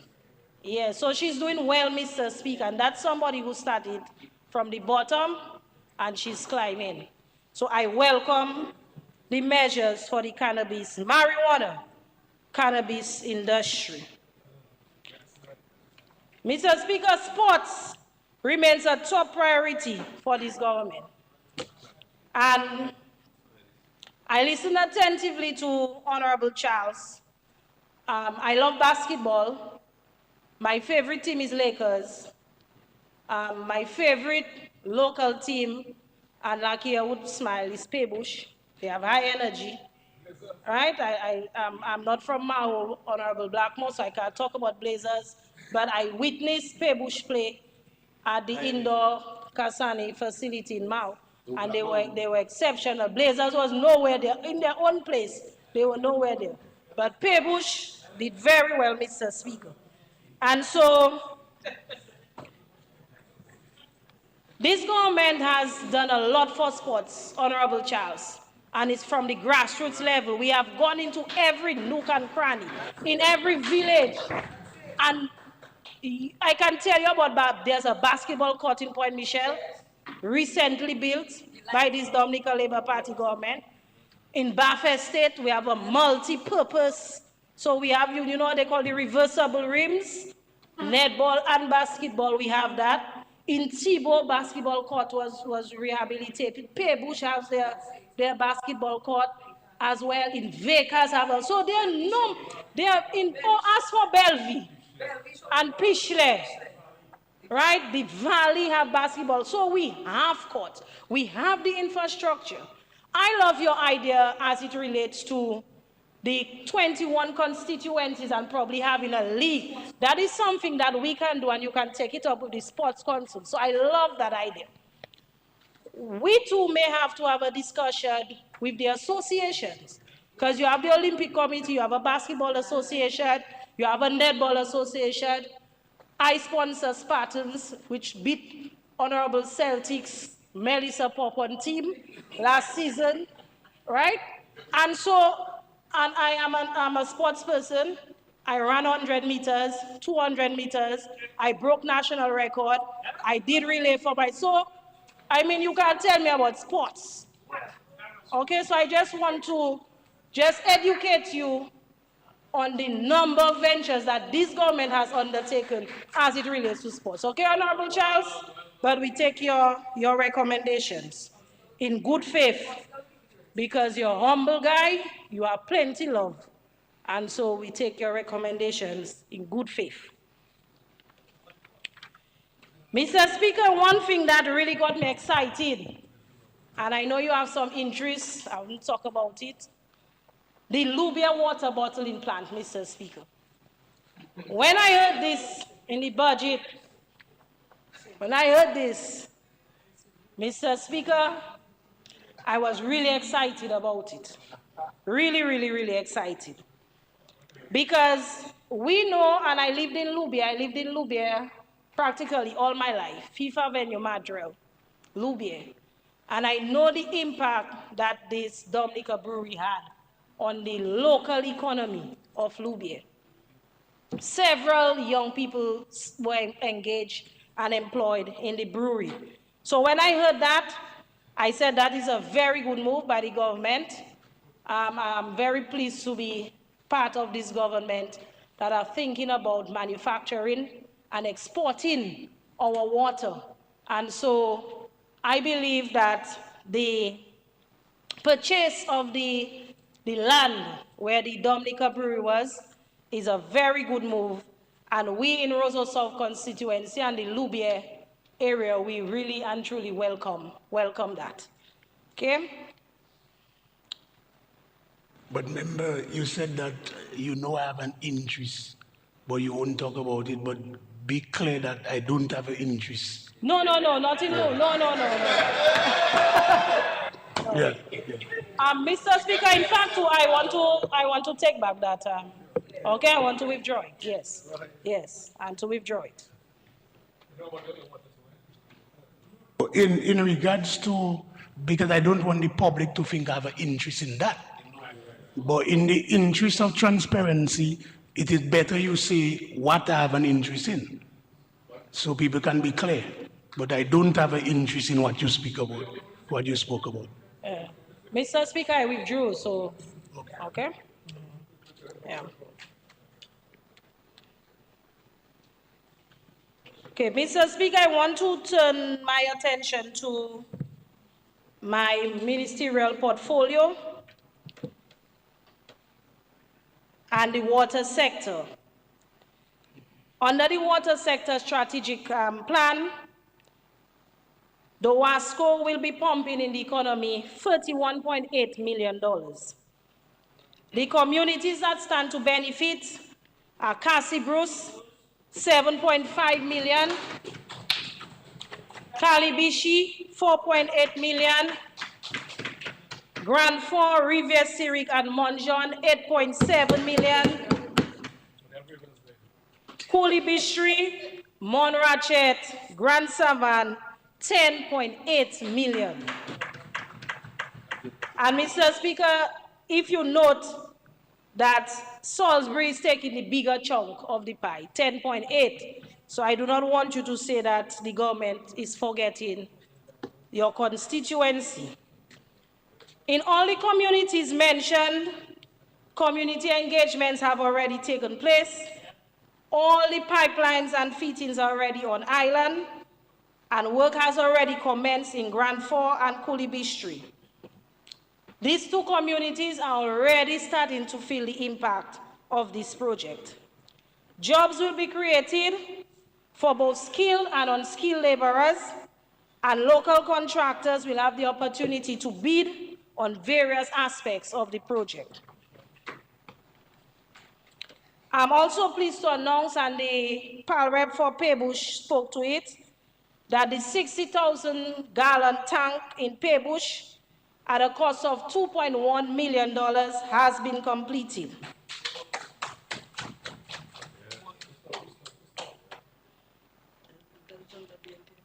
Yeah. Mr. Speaker, as it relates to the telecom sector, we have what you call a net for all, and that is at a cost of $10 monthly. And we have seen an increase of 100%, 300 families benefiting from this initiative. It is at a highly concessionary rate to the families, but we spent $500,000 on Net for All, and this will continue. The NTRC as well is trying to make technology a bit more exciting, and we normally hold an annual Tech Expo. And last year, the Cassibru Secondary School won the STEC Expo.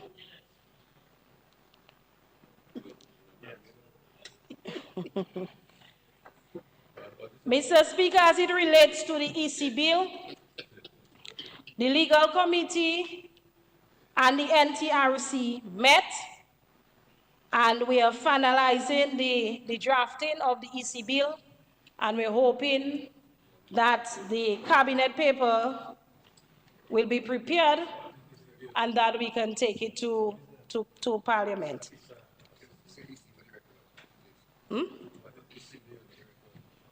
Yeah, so the electronics telecommunications bill is a harmonized bill, and so what it will do, it will strengthen the sector. One of the things it will do is protect the consumers as well. So that is something that we welcome. Also, one of the things that I'm happy or excited about that the NTRC did was to sign a license with Starlink, that is for satellite connectivity.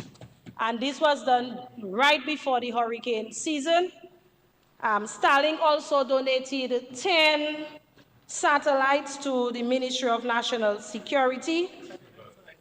Receivers, sorry, to the Ministry of National Security.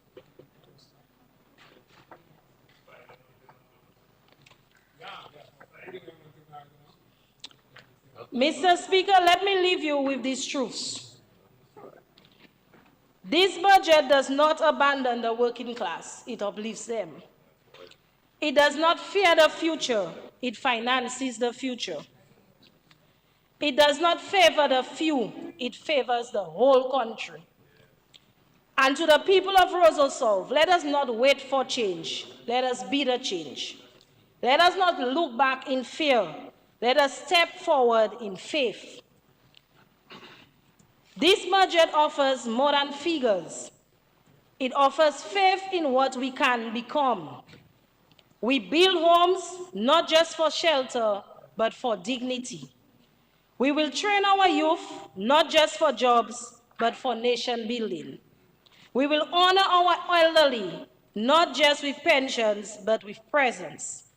We will empower the people of Roseau South, not just with talk, but with transformation. I give this budget my full support because it stands with the poor, plans for the future, and honors the legacy of those who toil before us. Let us rise together with courage and compassion. Let us deliver this budget for the people, with the people, and by the people. Mr. Speaker, I want to thank the people of the Roseau South constituency for their patience, their kindness, and their love and understanding. As I always say to them, that I can't do it alone. And so I have a team. I want to thank the Constituency Association, the various party groups, the LYO, the LWO, for their support during the last financial year, 2024-2025. Mr. Speaker, long live Dominica and long live this Dominica Labour Party government. Thank you very much.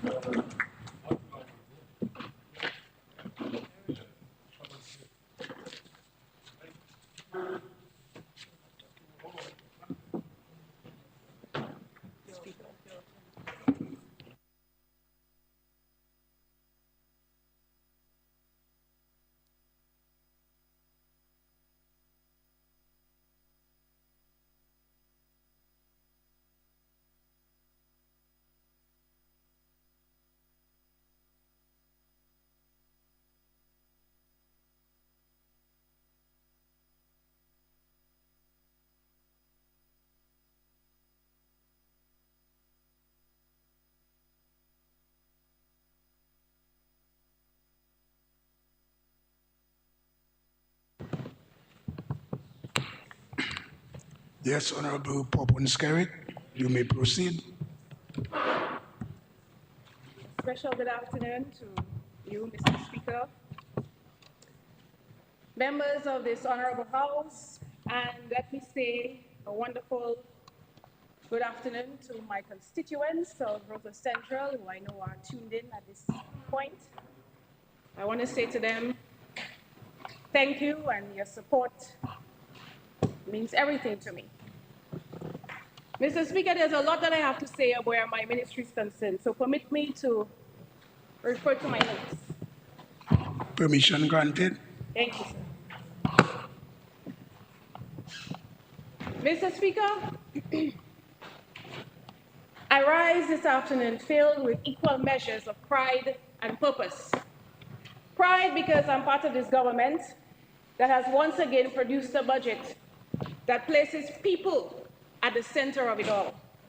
And you will hear throughout, all the measures we have taken is because we are listening to the people on a daily basis. Ordinary, hardworking Dominican families, the business community, at the beating heart of national decision-making. And purpose, because the portfolio that's entrusted to me, housing, land administration, physical planning, urban development, and the stewardship of Rosa Central and the Rosa Central constituency, touches the everyday dreams of our citizens. The roofs over their heads, the title deeds in their hands, the safety of the streets they walk, and the opportunities that brighten their tomorrows. Honorable members, the budget delivered is not an ordinary budget. It's a budget of hope, and it proves that in an era of global turbulence, when other countries are cutting back, where there's turbulence, there's war, supply chain shocks, spiraling construction costs, this Labour government is not pulling back. We will not shrink from investing in the people of Dominica. And so every dollar allocated in these estimates is a vote of confidence in the resilience, the talent, and the potential of the Dominican soil. Budget reminds all of us that leadership does really matter. Mr. Speaker, my contribution will follow 5 clear areas: housing, lands, physical planning, the city of Roseau, and the constituency of Roseau. Housing, Mr. Speaker. It is the most viable expression of a government's covenant to its citizens. Because when a family can get a key in their hand and turn it in a brand new front door to their home, their door, their home, the state has done more than provide just a shelter. It has unlocked security, dignity, and intergenerational wealth. And over the years, this Labour Party government has gone above and beyond in ensuring that we provide proper housing for our citizens. It is a well-known fact that housing is one of the prime necessities of life, and we are fully committed to ensuring that we can facilitate families with owning a home. Mr. Speaker, Campbell and East Communities Resettlement. The much talked about Campbell relocation and the East Coast. The budget funds the relocation of these families who've been living in high-risk zones. Campbell, Petit Soufriere, Saint-Sauveur, and Good Hope. And both sites, Castle Bruce and Warner, they have adequate infrastructure to facilitate the construction works. The funds have already been secured for the construction to take place. Engineer surveys are complete. The site plans are ready. The vulnerable families have already been prioritized, and up to 5 local contractors will soon bid for construction. The contracts for water storage upgrades in Castle Bruce through the Wasco's water strategy and Warner via the Future Housing Program. Mr. Speaker, construction is set to begin on both sites in September 2025. This is a significant investment in our people, and it will mean more jobs for our people. It will mean increased economic activity in these communities. There's one particular principle that we shall enforce, like we have been doing on every housing site. Mr. Speaker, we want local contractors. We want contractors of the community. We want tradesmen from the community. We want laborers from the community because we want the monies to circulate within the community. Mr. Speaker, it is always a wonderful and pleasant sight to see our construction sites where our local women come, they set up shop, they're selling home-cooked lunches to the workers, cold drinks to the builders, and come payday, you will see those same workers reinvest their earnings in the neighborhood businesses, snackettes, the bars. This isn't just construction, it's community revitalization in action and regenerative development in motion. And as the saying goes, when you support local, you build local. And when you build local, you build a legacy. This is exactly what the villages of Warner and Casa Bruce are about to experience. The two Parrots sitting to my left. I want to say to you that your constituency is going to experience a surge of jobs. It will experience community pride and economic activity right at their doorsteps. So tell your constituents to get ready because their village is about to come alive. Mr. Speaker, for those who already own a plot but whose houses have fallen into disrepair, the assistance program is still there. We've never stopped helping people fix their homes. Private home renovation continues across the country. This allocation in the estimates exceeds $36 million, Mr. Speaker, and this is directly from the CBI program. This is how we are continuing to touch the lives of people for the CBI program. We have turned the CBI funds into plaster and blocks and bricks and steel right across Dominica, so our own Dominican people can benefit from the CBI program. And that is the power of the CBI, transforming lives of people. Another CBI project, allow me to place on record, Mr. Speaker, the Modern Resilient Housing Development Program. I want to place on record the historic momentum now driving the National Housing Program. This program is, again, directly financed under the CBI project, managed by developer MMC, my friend, CEO Anthony Hayden, as well as Mr. Carl.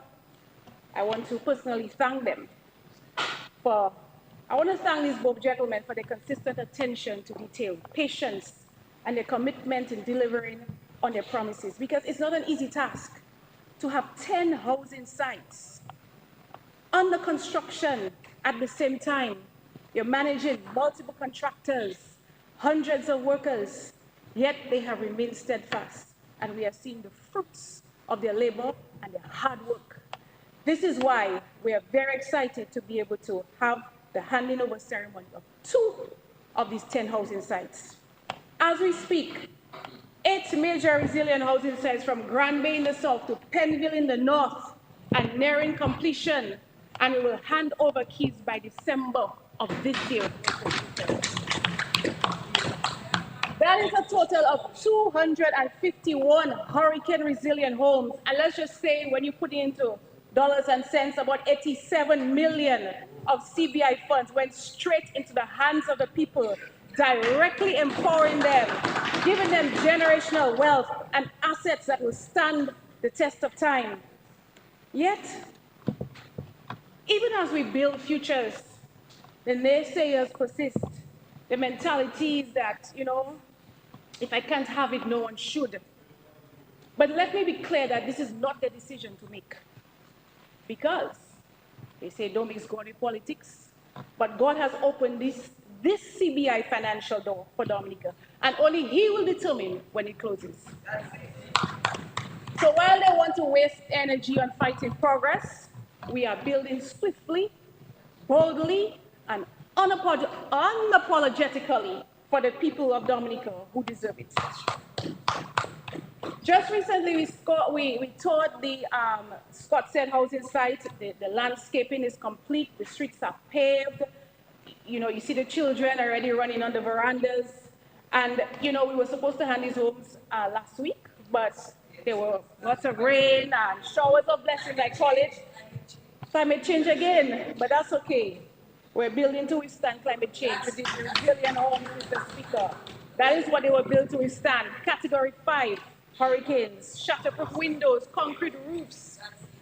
Mr. Speaker, we delayed, there's a delay, but that's okay because the recipients, it gives them time to beautify their home and they are very excited. The people of Scott said they really have appreciation for their home. They started their own landscaping, cleaning the area, planting the flowers, and they started that a few weeks ago. So that's okay. By the time we do the handover, it's even going to look more beautiful. Following Scott said, we are going to hand over an additional 16 new 3-bedroom family-style homes in Eggleston. Mr. Speaker, in Eggleston, the engineers threaded fiber optic lines through the conduit of every slab, future-proofing households for high-speed internet and digital Dominica. They have solar-ready roofing anchors, which means that panels can be bolted on very easily. As you know, we have no duty on solar panels. So they can turn their rooftops in the future to micro power plants. This is how we are building for the future. The green spaces, they can host exercise stations, there's lots of fruit trees, because a healthy neighborhood is not measured only in bedrooms, but in breathing rooms. Mr. Speaker, it's a sight to behold. I invite every Dominican to take a drive to Eggleston, take a drive to Scottshead. Those who will be receiving those homes, I must say, you know, they must be truly thankful to the Almighty Father, who's the ultimate provider. Mr. Speaker, moving forward, we have plans for construction works to begin this financial year in Atkinson, Tebow, and in the second phase of Roseau Housing Program. And they want to say that nothing is happening in Dominica? Are the critics of the government for real? Are they seeing what is happening around them, Mr. Speaker? Sometimes I really have to wonder if it's just them being malicious. Housing Recovery Program. We officially closed the project implementation unit of the Housing Recovery Project in June of this year. Mr. Speaker, we have reached significant milestones through the HRP. 382 hurricane-resilient homes built for deserving families. We have also, through this program, regularized 172 homeowners who did not have secure titles to their property. Over 100 local contractors were engaged, creating employment in different areas. Just this program alone, masons, carpenters, plumbers, and electricians, this program alone employed about 3,800 individuals, Mr. Speaker, across Dominica. Jobs, jobs, jobs. And as this program concludes, I want to express my gratitude to the World Bank and the staff of the HRP for partnering with us on this critical Hurricane Maria recovery effort. Mr. Speaker, I know their supporters left an enduring mark on our island, and I know the people of Dominica will forever cherish and remember the impact of these collective efforts. But Mr. Speaker, I want to address the member Marigot. Oh, he's there, he moved. Yes, I want to address one of the concerns that the member of Marigot raised. Because you spoke to the HRP project, but you must be reminded that this project is owner-driven, which means that we build the homes on the land that the people own. It's not government land. So therefore, once a house is complete, everyone is granted their keys and they enter their home. So we cannot take back the house if the person doesn't move inside their home because it's their land. That's all it is. And I don't know, I've seen cases like that. If it is a psychological problem, Mr. Speaker, we build a brand new home on their land and the shack that they were living in is right next door to a brand new concrete hurricane resilient home and they're not moving in. Yes.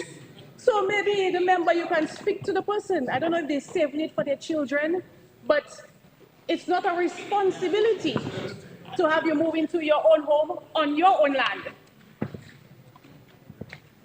Future housing, one of my favorite initiatives, housing initiatives, because Mr. Speaker, if I imagine myself as a single working professional, I would jump on this opportunity. This is the one that would appeal to me because it offers modern, stylish homes at subsidized prices in the scenic village of Warner and Cotton Hill, Portsmouth. Mr. Speaker, if you know these two sites, you'll know that they have breathtaking views of the Caribbean Sea. And these homes we're building, they're affordable, yet high-end. Where else would you find that combination? When you hear a high-end, you think expensive. This is a serious deal. Any young working professional need to jump on this one. Mr. Speaker, at the heart of this program is our commitment to empowering that every Dominican can own a piece of Dominica, their homeland. And we have gone further. The Ministry of Housing, we have negotiated with to negotiate special interest rates with the NBD and the NCCU for qualified applicants. This program will also offer the option to buy residential lots at a concessionary price to build if you own the site. As I wrap up on housing, Mr. Speaker, I want the record to reflect this government hasn't just worked. We've executed with excellence. Last fiscal year, a triumph. 81 families handed the keys to their dreams. But this year, we're making history. 286 brand new 3-bedroom homes will soon welcome families. And when we do the calculation, average person per home, that's about 1,400 people, Mr. Speaker, that we are lifting up and out of poverty in this country. That's not progress, that is a revolution, Mr. Speaker. To the critics who dare say we are not working, the proof isn't just in the pudding. It's in the steel foundations that you see across the country, the poured concrete, the tears of joy as families cross into new thresholds. I say, open your eyes. The same hands that rebuilt Dominica after Maria's wrath and now building legacies, brick by brick and home by home. And as the good book says, they will rebuild the ancient ruins and renew the ruined cities. Mr. Speaker, behold, the renewal is now. Dominica is not just recovering. We are rising, stronger, prouder, and with roofs over every head. Titles. To our critics who ask, but what does each of these concrete miracles cost? The answer is straightforward. Any one of these 3-bedroom resilient units, including the land on which it sits, is about $400,000. And to the critics who still ask, a house without a title is worthless, I say to them, are people not sleeping comfortably in their homes? The reasonable response should be yes. Because, Mr. Speaker, our first mission was clear, to build and to get people to sleep in safe, resilient homes as quickly as possible. And that is exactly what we did. But now, we're going to make it official. This is why we have employed a state attorney in the Ministry of Housing, and she has one task. All she's doing is processing titles. She started, and we're moving very fast. We've had about 10 consultations at different housing settlements across Dominica, meeting with the residents to ensure that they're informed about the process and that the ministry will undertake proper assessments to verify the details. It's important to note that the government will cover all fees associated with titles, and you know titles are expensive. Very expensive. This costs in the thousands per person, Mr. Speaker. And so I want to thank our state attorney, Tene Barak Esfri, for her passionate commitment. Very soon, we will see results. I said she's working on the first 2 for me for the Bellevue. Maybe by September, I'll be able to hand over our first 2 titles. Planning. The Division of Planning is the backbone of my ministry. It guides the land use, holding the power to approve every construction project. No house is built and no wall is raised without the green light from planning. But for too long, our people have faced frustrating delays. Dreams stalled, mortgages approved. People have their designs ready, yet they're stuck in a waiting game from planning to approve.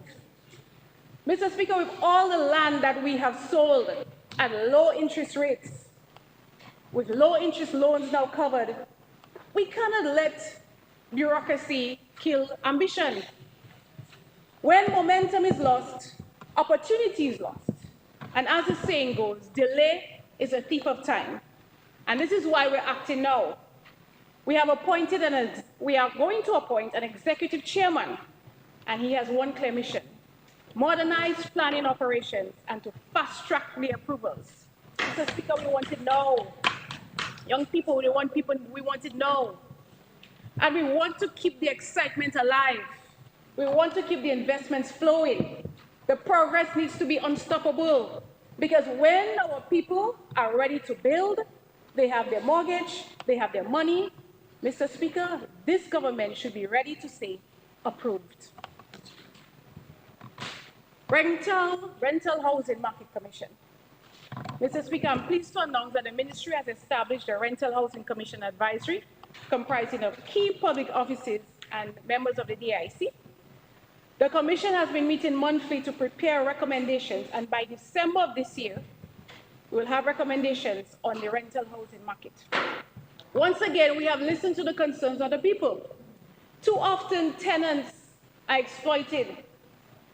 Tenants, sometimes I hear horror stories. They're forced to live in homes, no water, no electricity.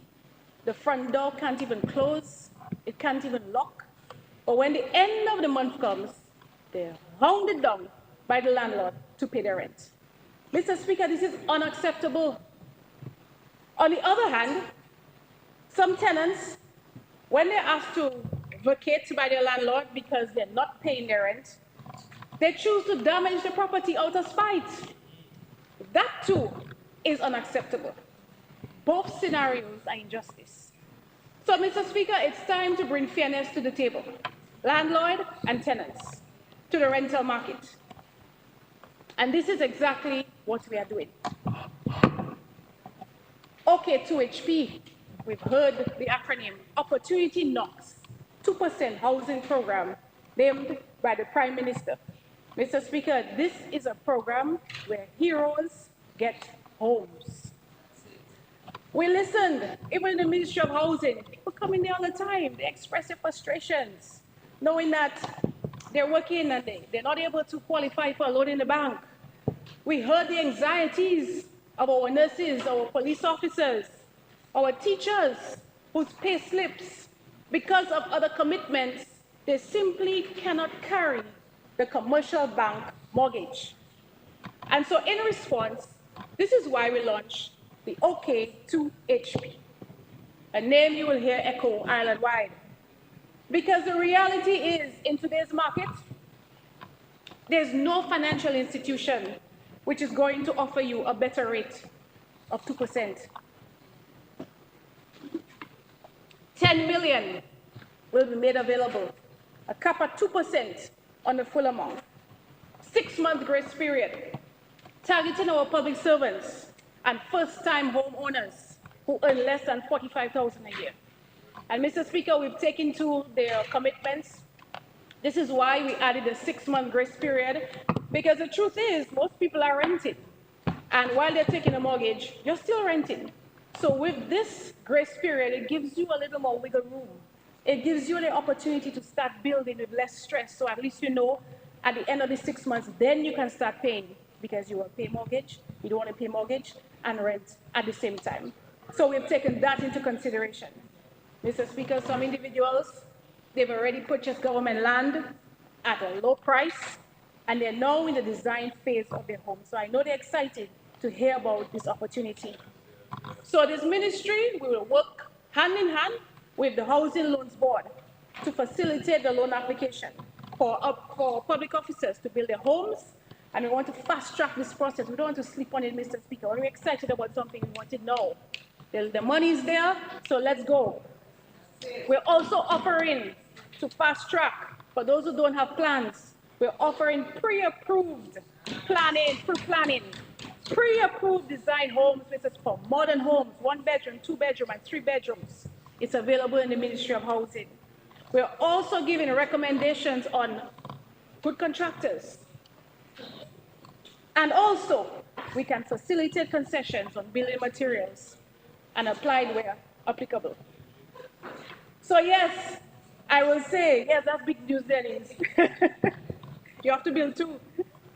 I'll say it again. The government is building and families are building. So this means jobs, jobs, jobs. I remember last year when I said jobs, jobs, jobs. And the opposition elements mocked me when I said it last budget. They turned it into a joke. But today, the joke is on them.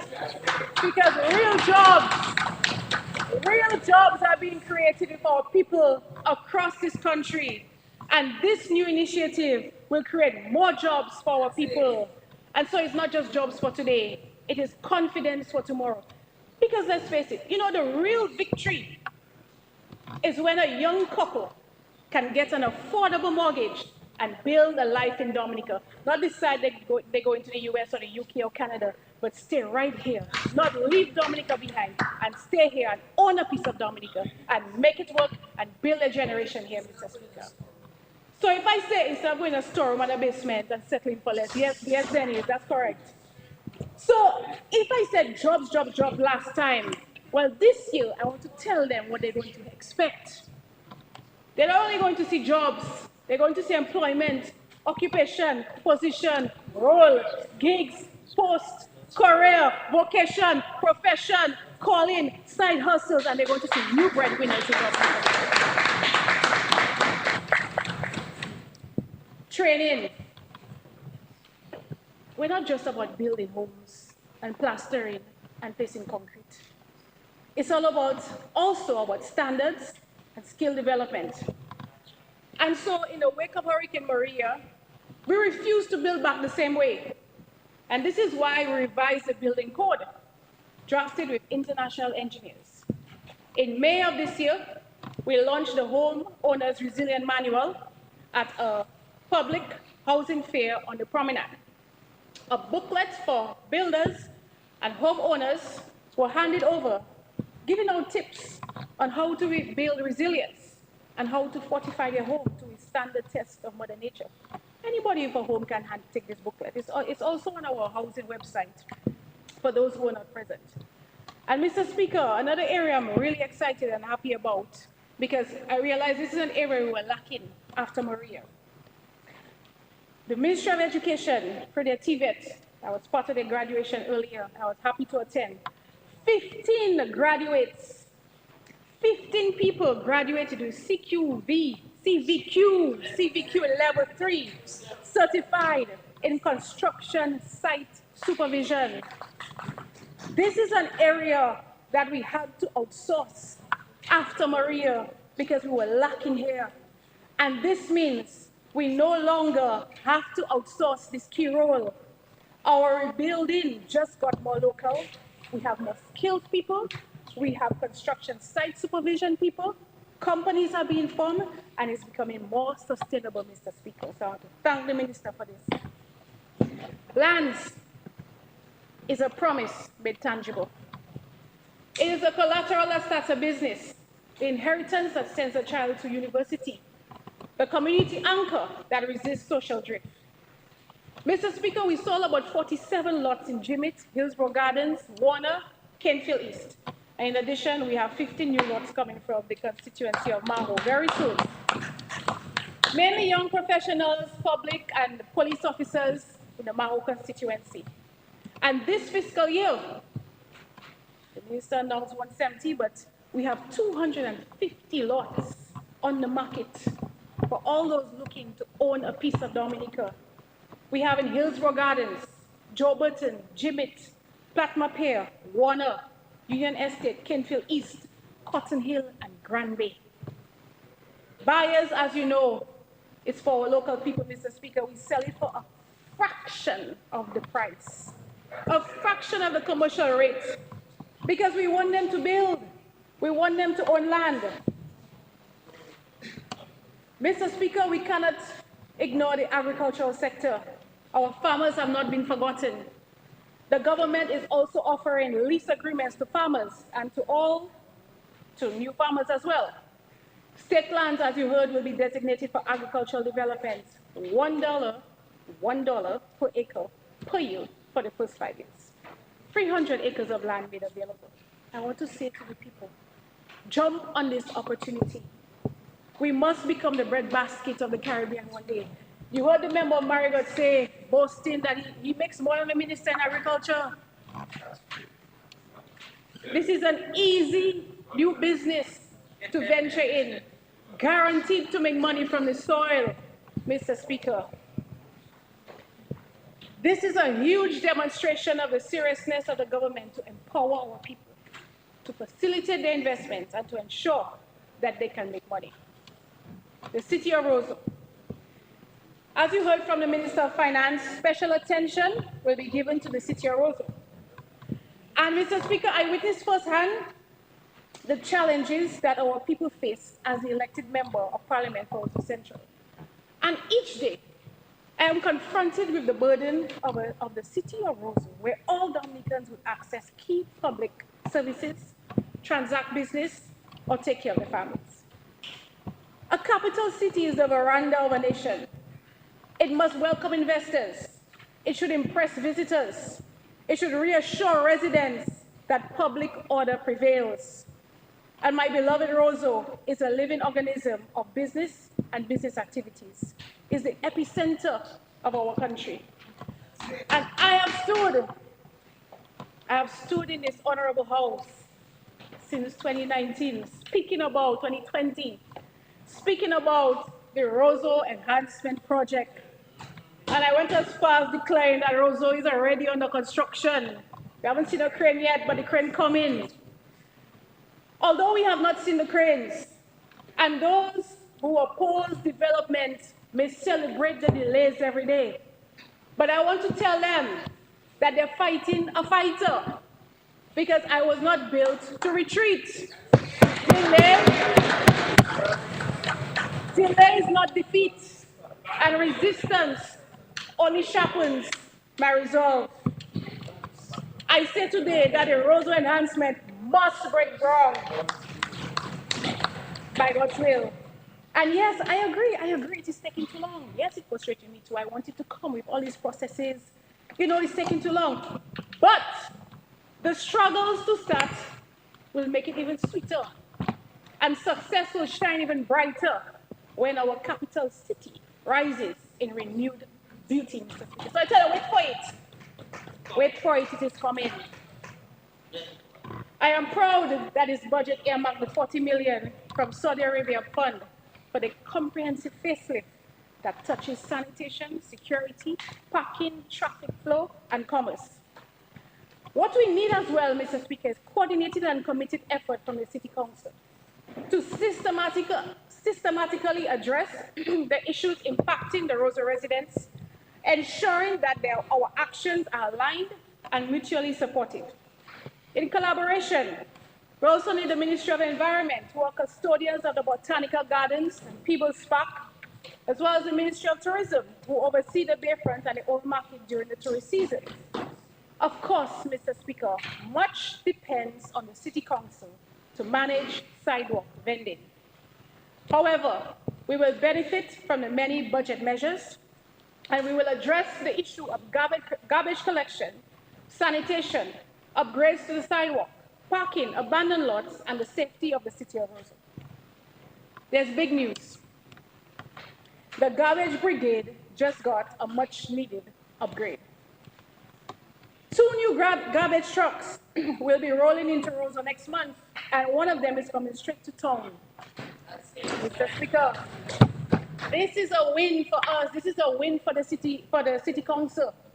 It is victory for the legendary Sonia Williams, as we know, and her unstoppable cleaning squad in Roseau. The folks who treat every little piece of garbage like it offends them, Mr. Speaker. Rain or shine, these hard-working heroes are out there before dawn, before we have time to even sip our morning coffee.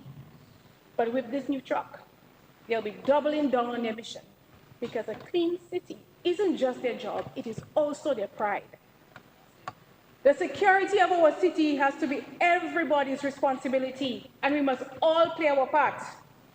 I'm happy that there will be installation of surveillance cameras across the city, marking a forward-thinking move in efforts to reduce crime. Because we're the nature isle.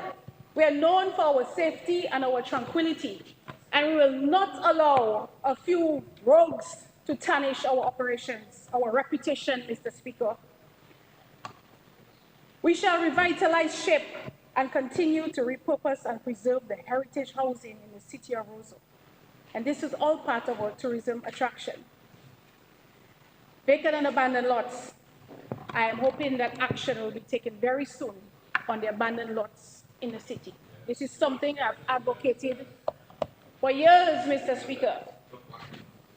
And I've been looking to transform these abandoned lots for some time, which would have been an instant facelift to the city. I was recently able to create the first ever child-friendly urban garden right at the entrance of Stadium.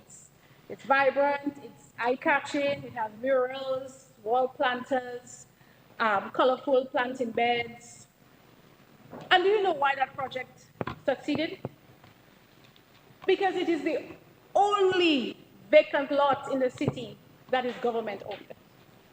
We have tried before to speak to the owners. There are 129 abandoned lots in the city currently, Mr. Speaker. That's way too much. We've tried to speak to a lot of them are in courts fighting with each other, so we cannot touch the lot. We cannot do anything with it. And so this is why I'm very happy for this initiative. This initiative, government will be acquiring these properties in Roseau, unlocking these investments in the public interest, and thereby job opportunities in the city. Turning these abandoned lots into viable commercial spaces also. Parking can be used for vending, sanitation, it can be used for utility services, and more urban gardens. And I say if there's anybody interested in purchasing property but is facing complications due to ownership issues, this government is going to step in. We will acquire the lot and facilitate its sale to the interested parties. Parking relief is finally here, and this is just the beginning. The government will limit the number of size of reserved parking spaces in the city and introduce a $1,000 fee for standard spots. Parking slots will help alleviating the parking challenges and will also raise funds for the upkeep of the city, maintaining the city, and keeping the city clean. Mr. Speaker, a congested city is evidence, yes, of economic vibrancy, but vibrant doesn't have to mean that it is chaotic. Yes, we want more space, but less chaos. We want a cleaner, more organized Roseau. Mr. Speaker, and that is why I say let us roll with it. Let us move this bill quickly because we want to start. The city is a center of commercial activities where people come to access food, whether for household or for entertainment. Mr. Speaker, as I speak about food, I have to speak about VAT removed on food items, a relief for every citizen. I'm so happy that we're taking this decision to reduce VAT on import duties on a wide range of food items. And this is good news for all of us, because it means that the prices of all these items should go down. And I really hope that the merchants will pass the real benefits on to the consumer. So I look forward to the ministry publishing the schedule of prices for these commodities, while we encourage the public to be watchdogs, to be the police against those who do price gouging. Mr. Speaker, the truth is when we walk through the grocery aisles, we hear the complaints of people. And this is why we decided to take action to help alleviate the challenges that are facing people. But I want to say to the people that nothing beats price cuts. Nothing, and I mean nothing, beats price cuts. I mean nothing beats growing your own food. Even in Roseau, where our space is tight, a simple herb garden means that you don't have to buy seasonings anymore. Mr. Speaker, just go in your backyard and snip what you need. You don't have land? That's not a problem. Get some planting bags from the Ministry of Agriculture. Grow beans, you can grow tomatoes, carrots, potatoes, right on your concrete backyard or on your porch in Roseau or in the urban area. City folks, I'm talking to you. The rents are higher in the city. Prices are soaring. I'm appealing to you and advising you to turn the alleyways, to turn your concrete backyards and your window sills into your personal produce section. I guarantee you your wallet and your plate will thank you. And your health, that's it. Bayfront Ferry Terminal. I am pleased that the Ministry of Tourism is studying the competitive market and making sound decisions, and that the new cruise ferry terminal will stay right here in Roseau. It's not going nowhere else, it's not going in the north, it's not going in Woodbridge Bay, it's staying right there in the capital city. Because that is where the tourists want to disembark. Mr. Speaker.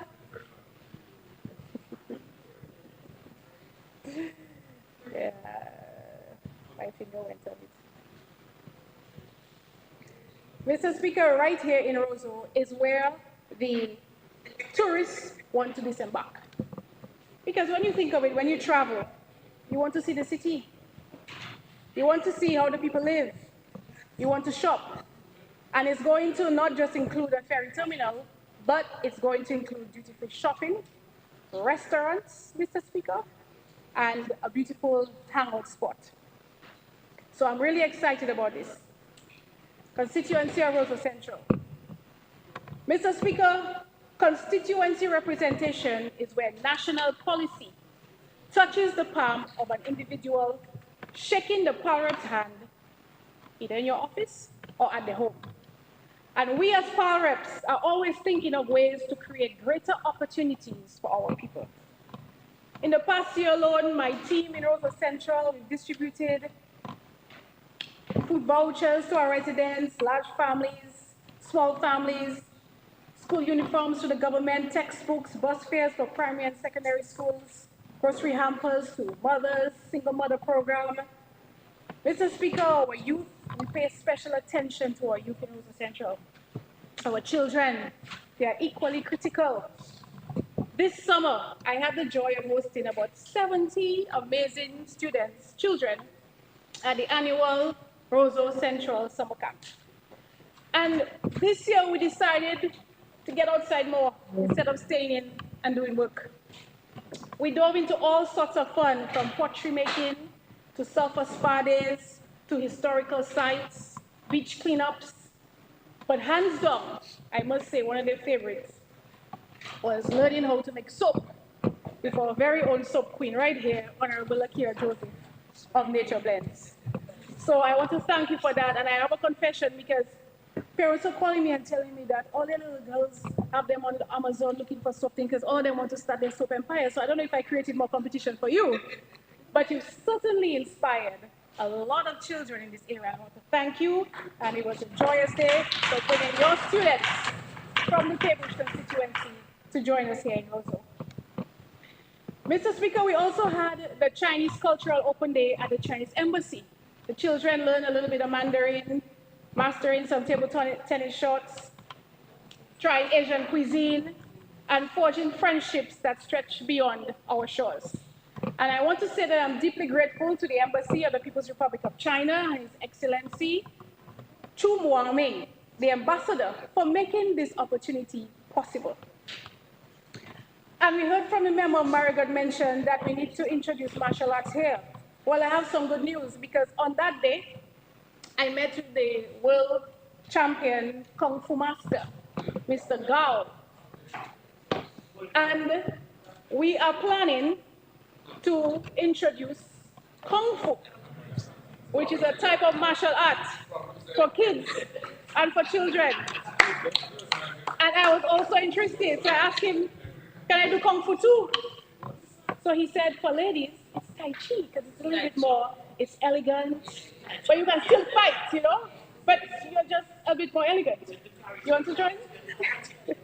So this, and it's important to note that actually, why we also want to introduce this is because Kung Fu has now been recognized as an Olympic sport. So we can actually take part in that part of the Olympics. So yes, it will. It may not come to Marigot first, but it will come to Roseau first. But you know, you can come and learn down here. I also want to extend my heartfelt thanks to the people of the ambassador, the government, and the people of the Bolivarian Republic of Venezuela for their continued solidarity with Dominica. Mr. Speaker, the Venezuelan ambassador, His Excellency Jose Savelli, hosted the first ever Venezuela Day. Our children were exposed to the rich culture of Venezuela, highlighting our diplomatic relations, sharing culture, art, sport, dance, food. And so I want to express to the ambassador on behalf of the 70 children our appreciation for what you have done. I say thank you to both of you.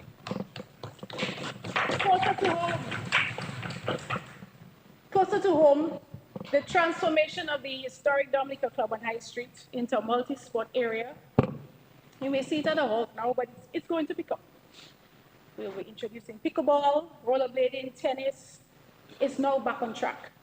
Thanks to the generous donations of Pan Am Sports through the Olympic Committee, as well as the steadfast support again from the Ambassador of China to Dominica, His Excellency Chu Moaming.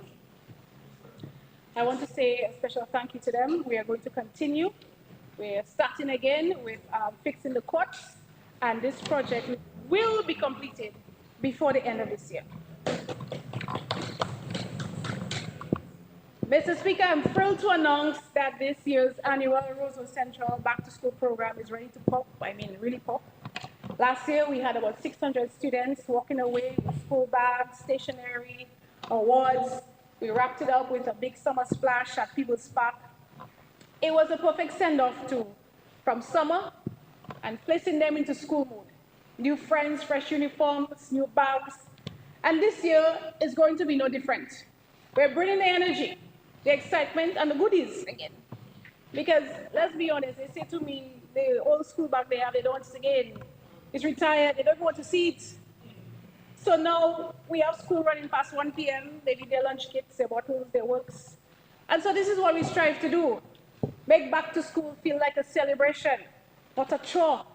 In fact, this is why every time we have this program, we hear them saying, I can't wait for school to open. I can't wait. Imagine that, Mr. Speaker.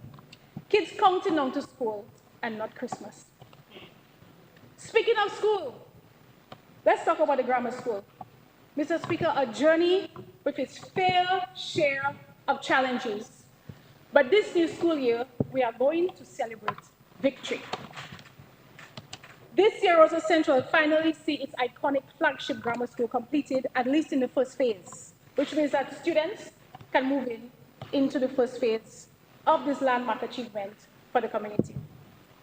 And here's the best part.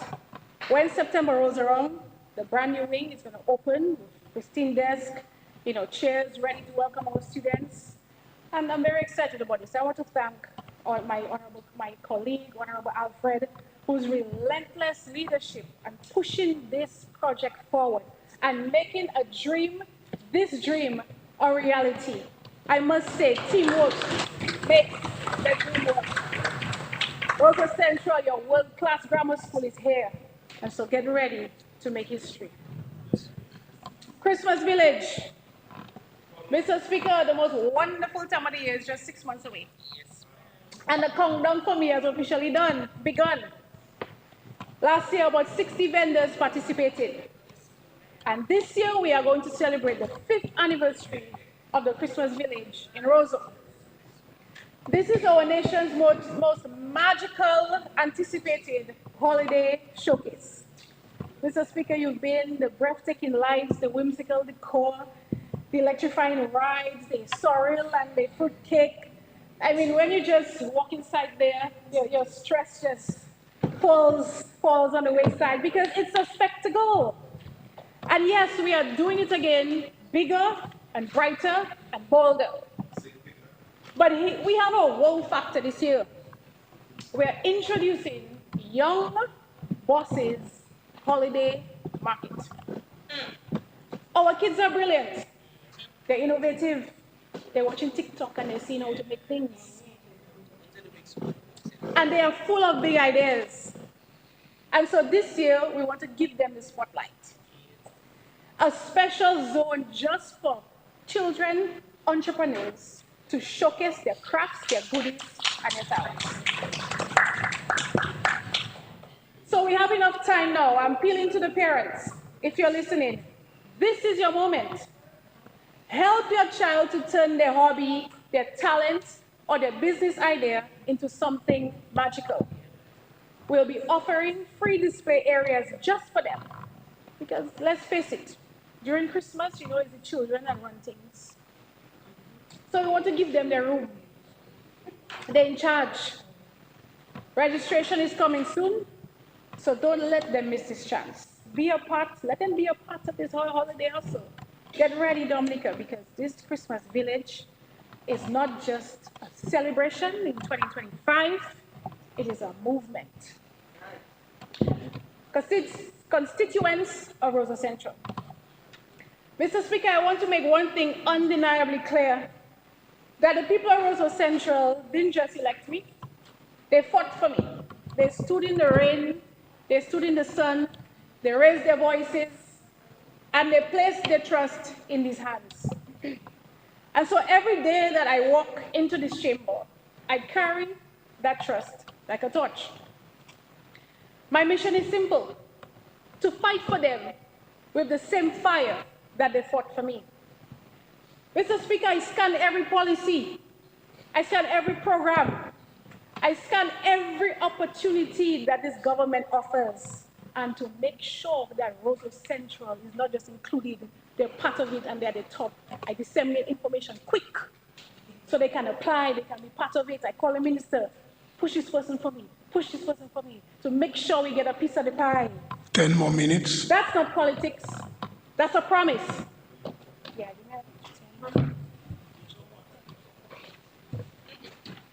Mr. Speaker, I move that the Honorable Minister be granted 10 additional minutes to complete a presentation. Seconded, Mr. Speaker. It has been moved and seconded that the Honorable Popon Skerrit be given an additional 10 minutes. Those in favor? Those against? The ayes have it. Honorable Popon Skerrit, you are given an additional 10 minutes. Thank you, Mr. Speaker. So, Mr. Speaker, like I was saying about my constituents, when your constituents move mountains to put you here, you better be sure to move heaven and earth to deliver for them. And that is exactly what I strive to do, day after day, victory after victory, because nothing brings me greater joy than seeing my people thrive. Their strength inspires me, their resilience humbles me, and their trust is in the honor of my lifetime. So I want to thank them for their unwavering support. Mr. Speaker, Roseau Central is a thriving hub of energy and opportunity, where people don't just wait for progress, they seize it, they grab it, they go for it. And so this is why, too, they are benefiting from every single policy, program, and initiative that this government has to offer. And let me tell you, the list is impressive. They're receiving small business grants, NEP employment, jobs in the private sector. Even my constituency office serves as an employment agency, Mr. Speaker, because our eyes are always glued, looking to see which space in Roseau, which company in Roseau is hiring. Yes, We Care program, overseas medical financing, the 65+ program, eye care assistance. We've got our people covered at every stage of life. Let's not talk about education, school transport, uniform, books. Young people going to China for protocol training. There's a second set which is just left, just came back from agro-processing. There's another subset, another set of 20 students going again for protocol training in China, Mr. Speaker. Roseau Central is represented. Housing help, materials and financial support. Subsidized land, agricultural grants, even swipers for handymen, even boats for fishermen through the Ministry of Agriculture. And let's not forget the extras that make life a little brighter. Our consistent financial support, single mothers program, clothing drive, soup kitchen, back to school program, hurricane preparedness kits, our little egg hunts, our Christmas cheer, our Mother's Day, our Father's Day, even dignified funeral support when families need it the most. And that's always done in Rosa Central. Where progress isn't promised, it is delivered. Mr. Speaker, financing development of a country is not an easy task. And Dominica's CBI program has withstood international scrutiny, revamped its due diligence protocols, and emerged stronger. The proof of the positive impact on our people and our country is on the ground, in roofs, in roads, in health centers, infrastructure. So those who criticize CBI should offer an alternative plan, something that can bring you 500 million over 5 years. I don't understand why some people want to destroy what is good, something that pulls people up and out of poverty. Mr. Speaker, in conclusion, I have taken this honorable house through completing housing sites, fertile acres waiting on seedlings, along streets soon to sparkle, and homes already warmed by the laughter of children who finally have a room of their own. This is a budget of hope because it was drafted with open ears.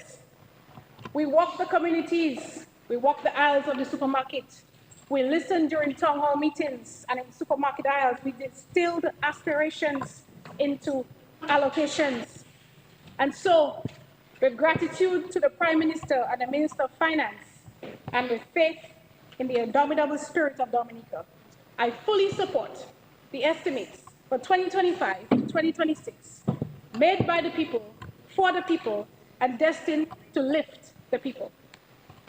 Honorable colleagues, if hope had a metric, it would be the widening smile of a homeowner signing that first mortgage at 2% interest. It would be the farmer stooping to harvest peppers on a once idle acre of land, or a cruise ship passenger uploading a sunset photograph on a spotless bayfront. Those smiles are the return on investment that we debate today. Let us therefore pass these estimates not as routine exercise, but as a resounding declaration that Dominica chooses optimism over inertia every single time. Mr. Speaker, if I sound passionate, it's because the stakes are high. A budget is often dismissed as columns of numbers, but behind each column beats a Dominican heart. And so I say, let's pass this bill, and let's author a new chapter in which thousands of those hearts rest easier beneath our resilient roofs. Set roots in tidal soil, walk confidently through a clean, creative capital. I want to extend my heartfelt thanks to my permanent secretary, Mr. Reginald Sevre, for his unwavering commitment and tireless work. This man is often burning midnight oil just to get things done in a timely fashion. To Roselia Basil and the dedicated staff of my ministry, I say thank you for your dedication and support and hard work.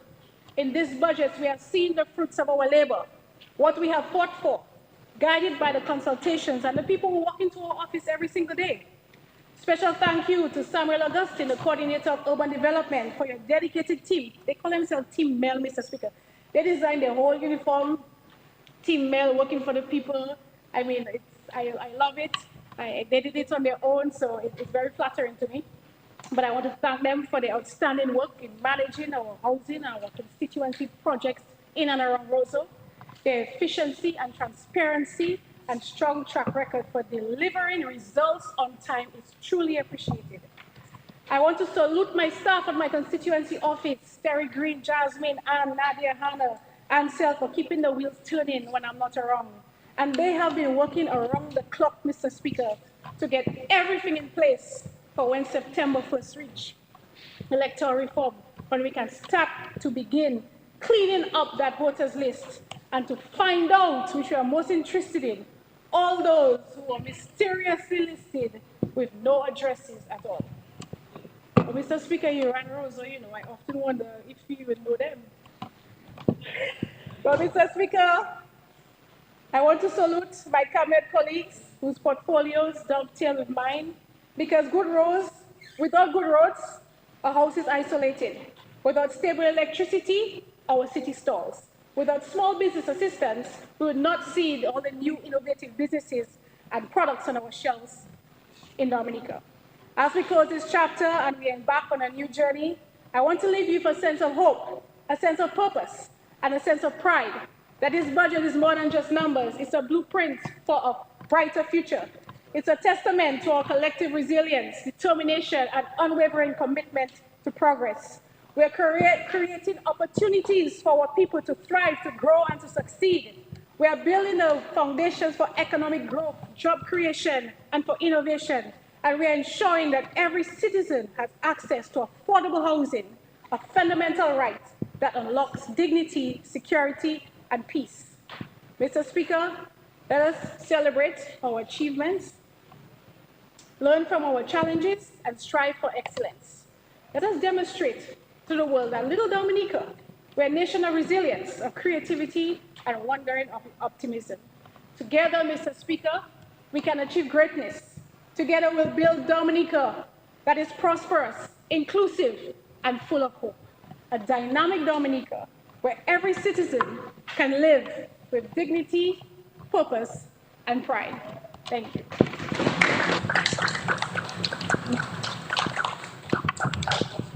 Mr. Speaker, I move that this honorable house be suspended for dinner until 7:45.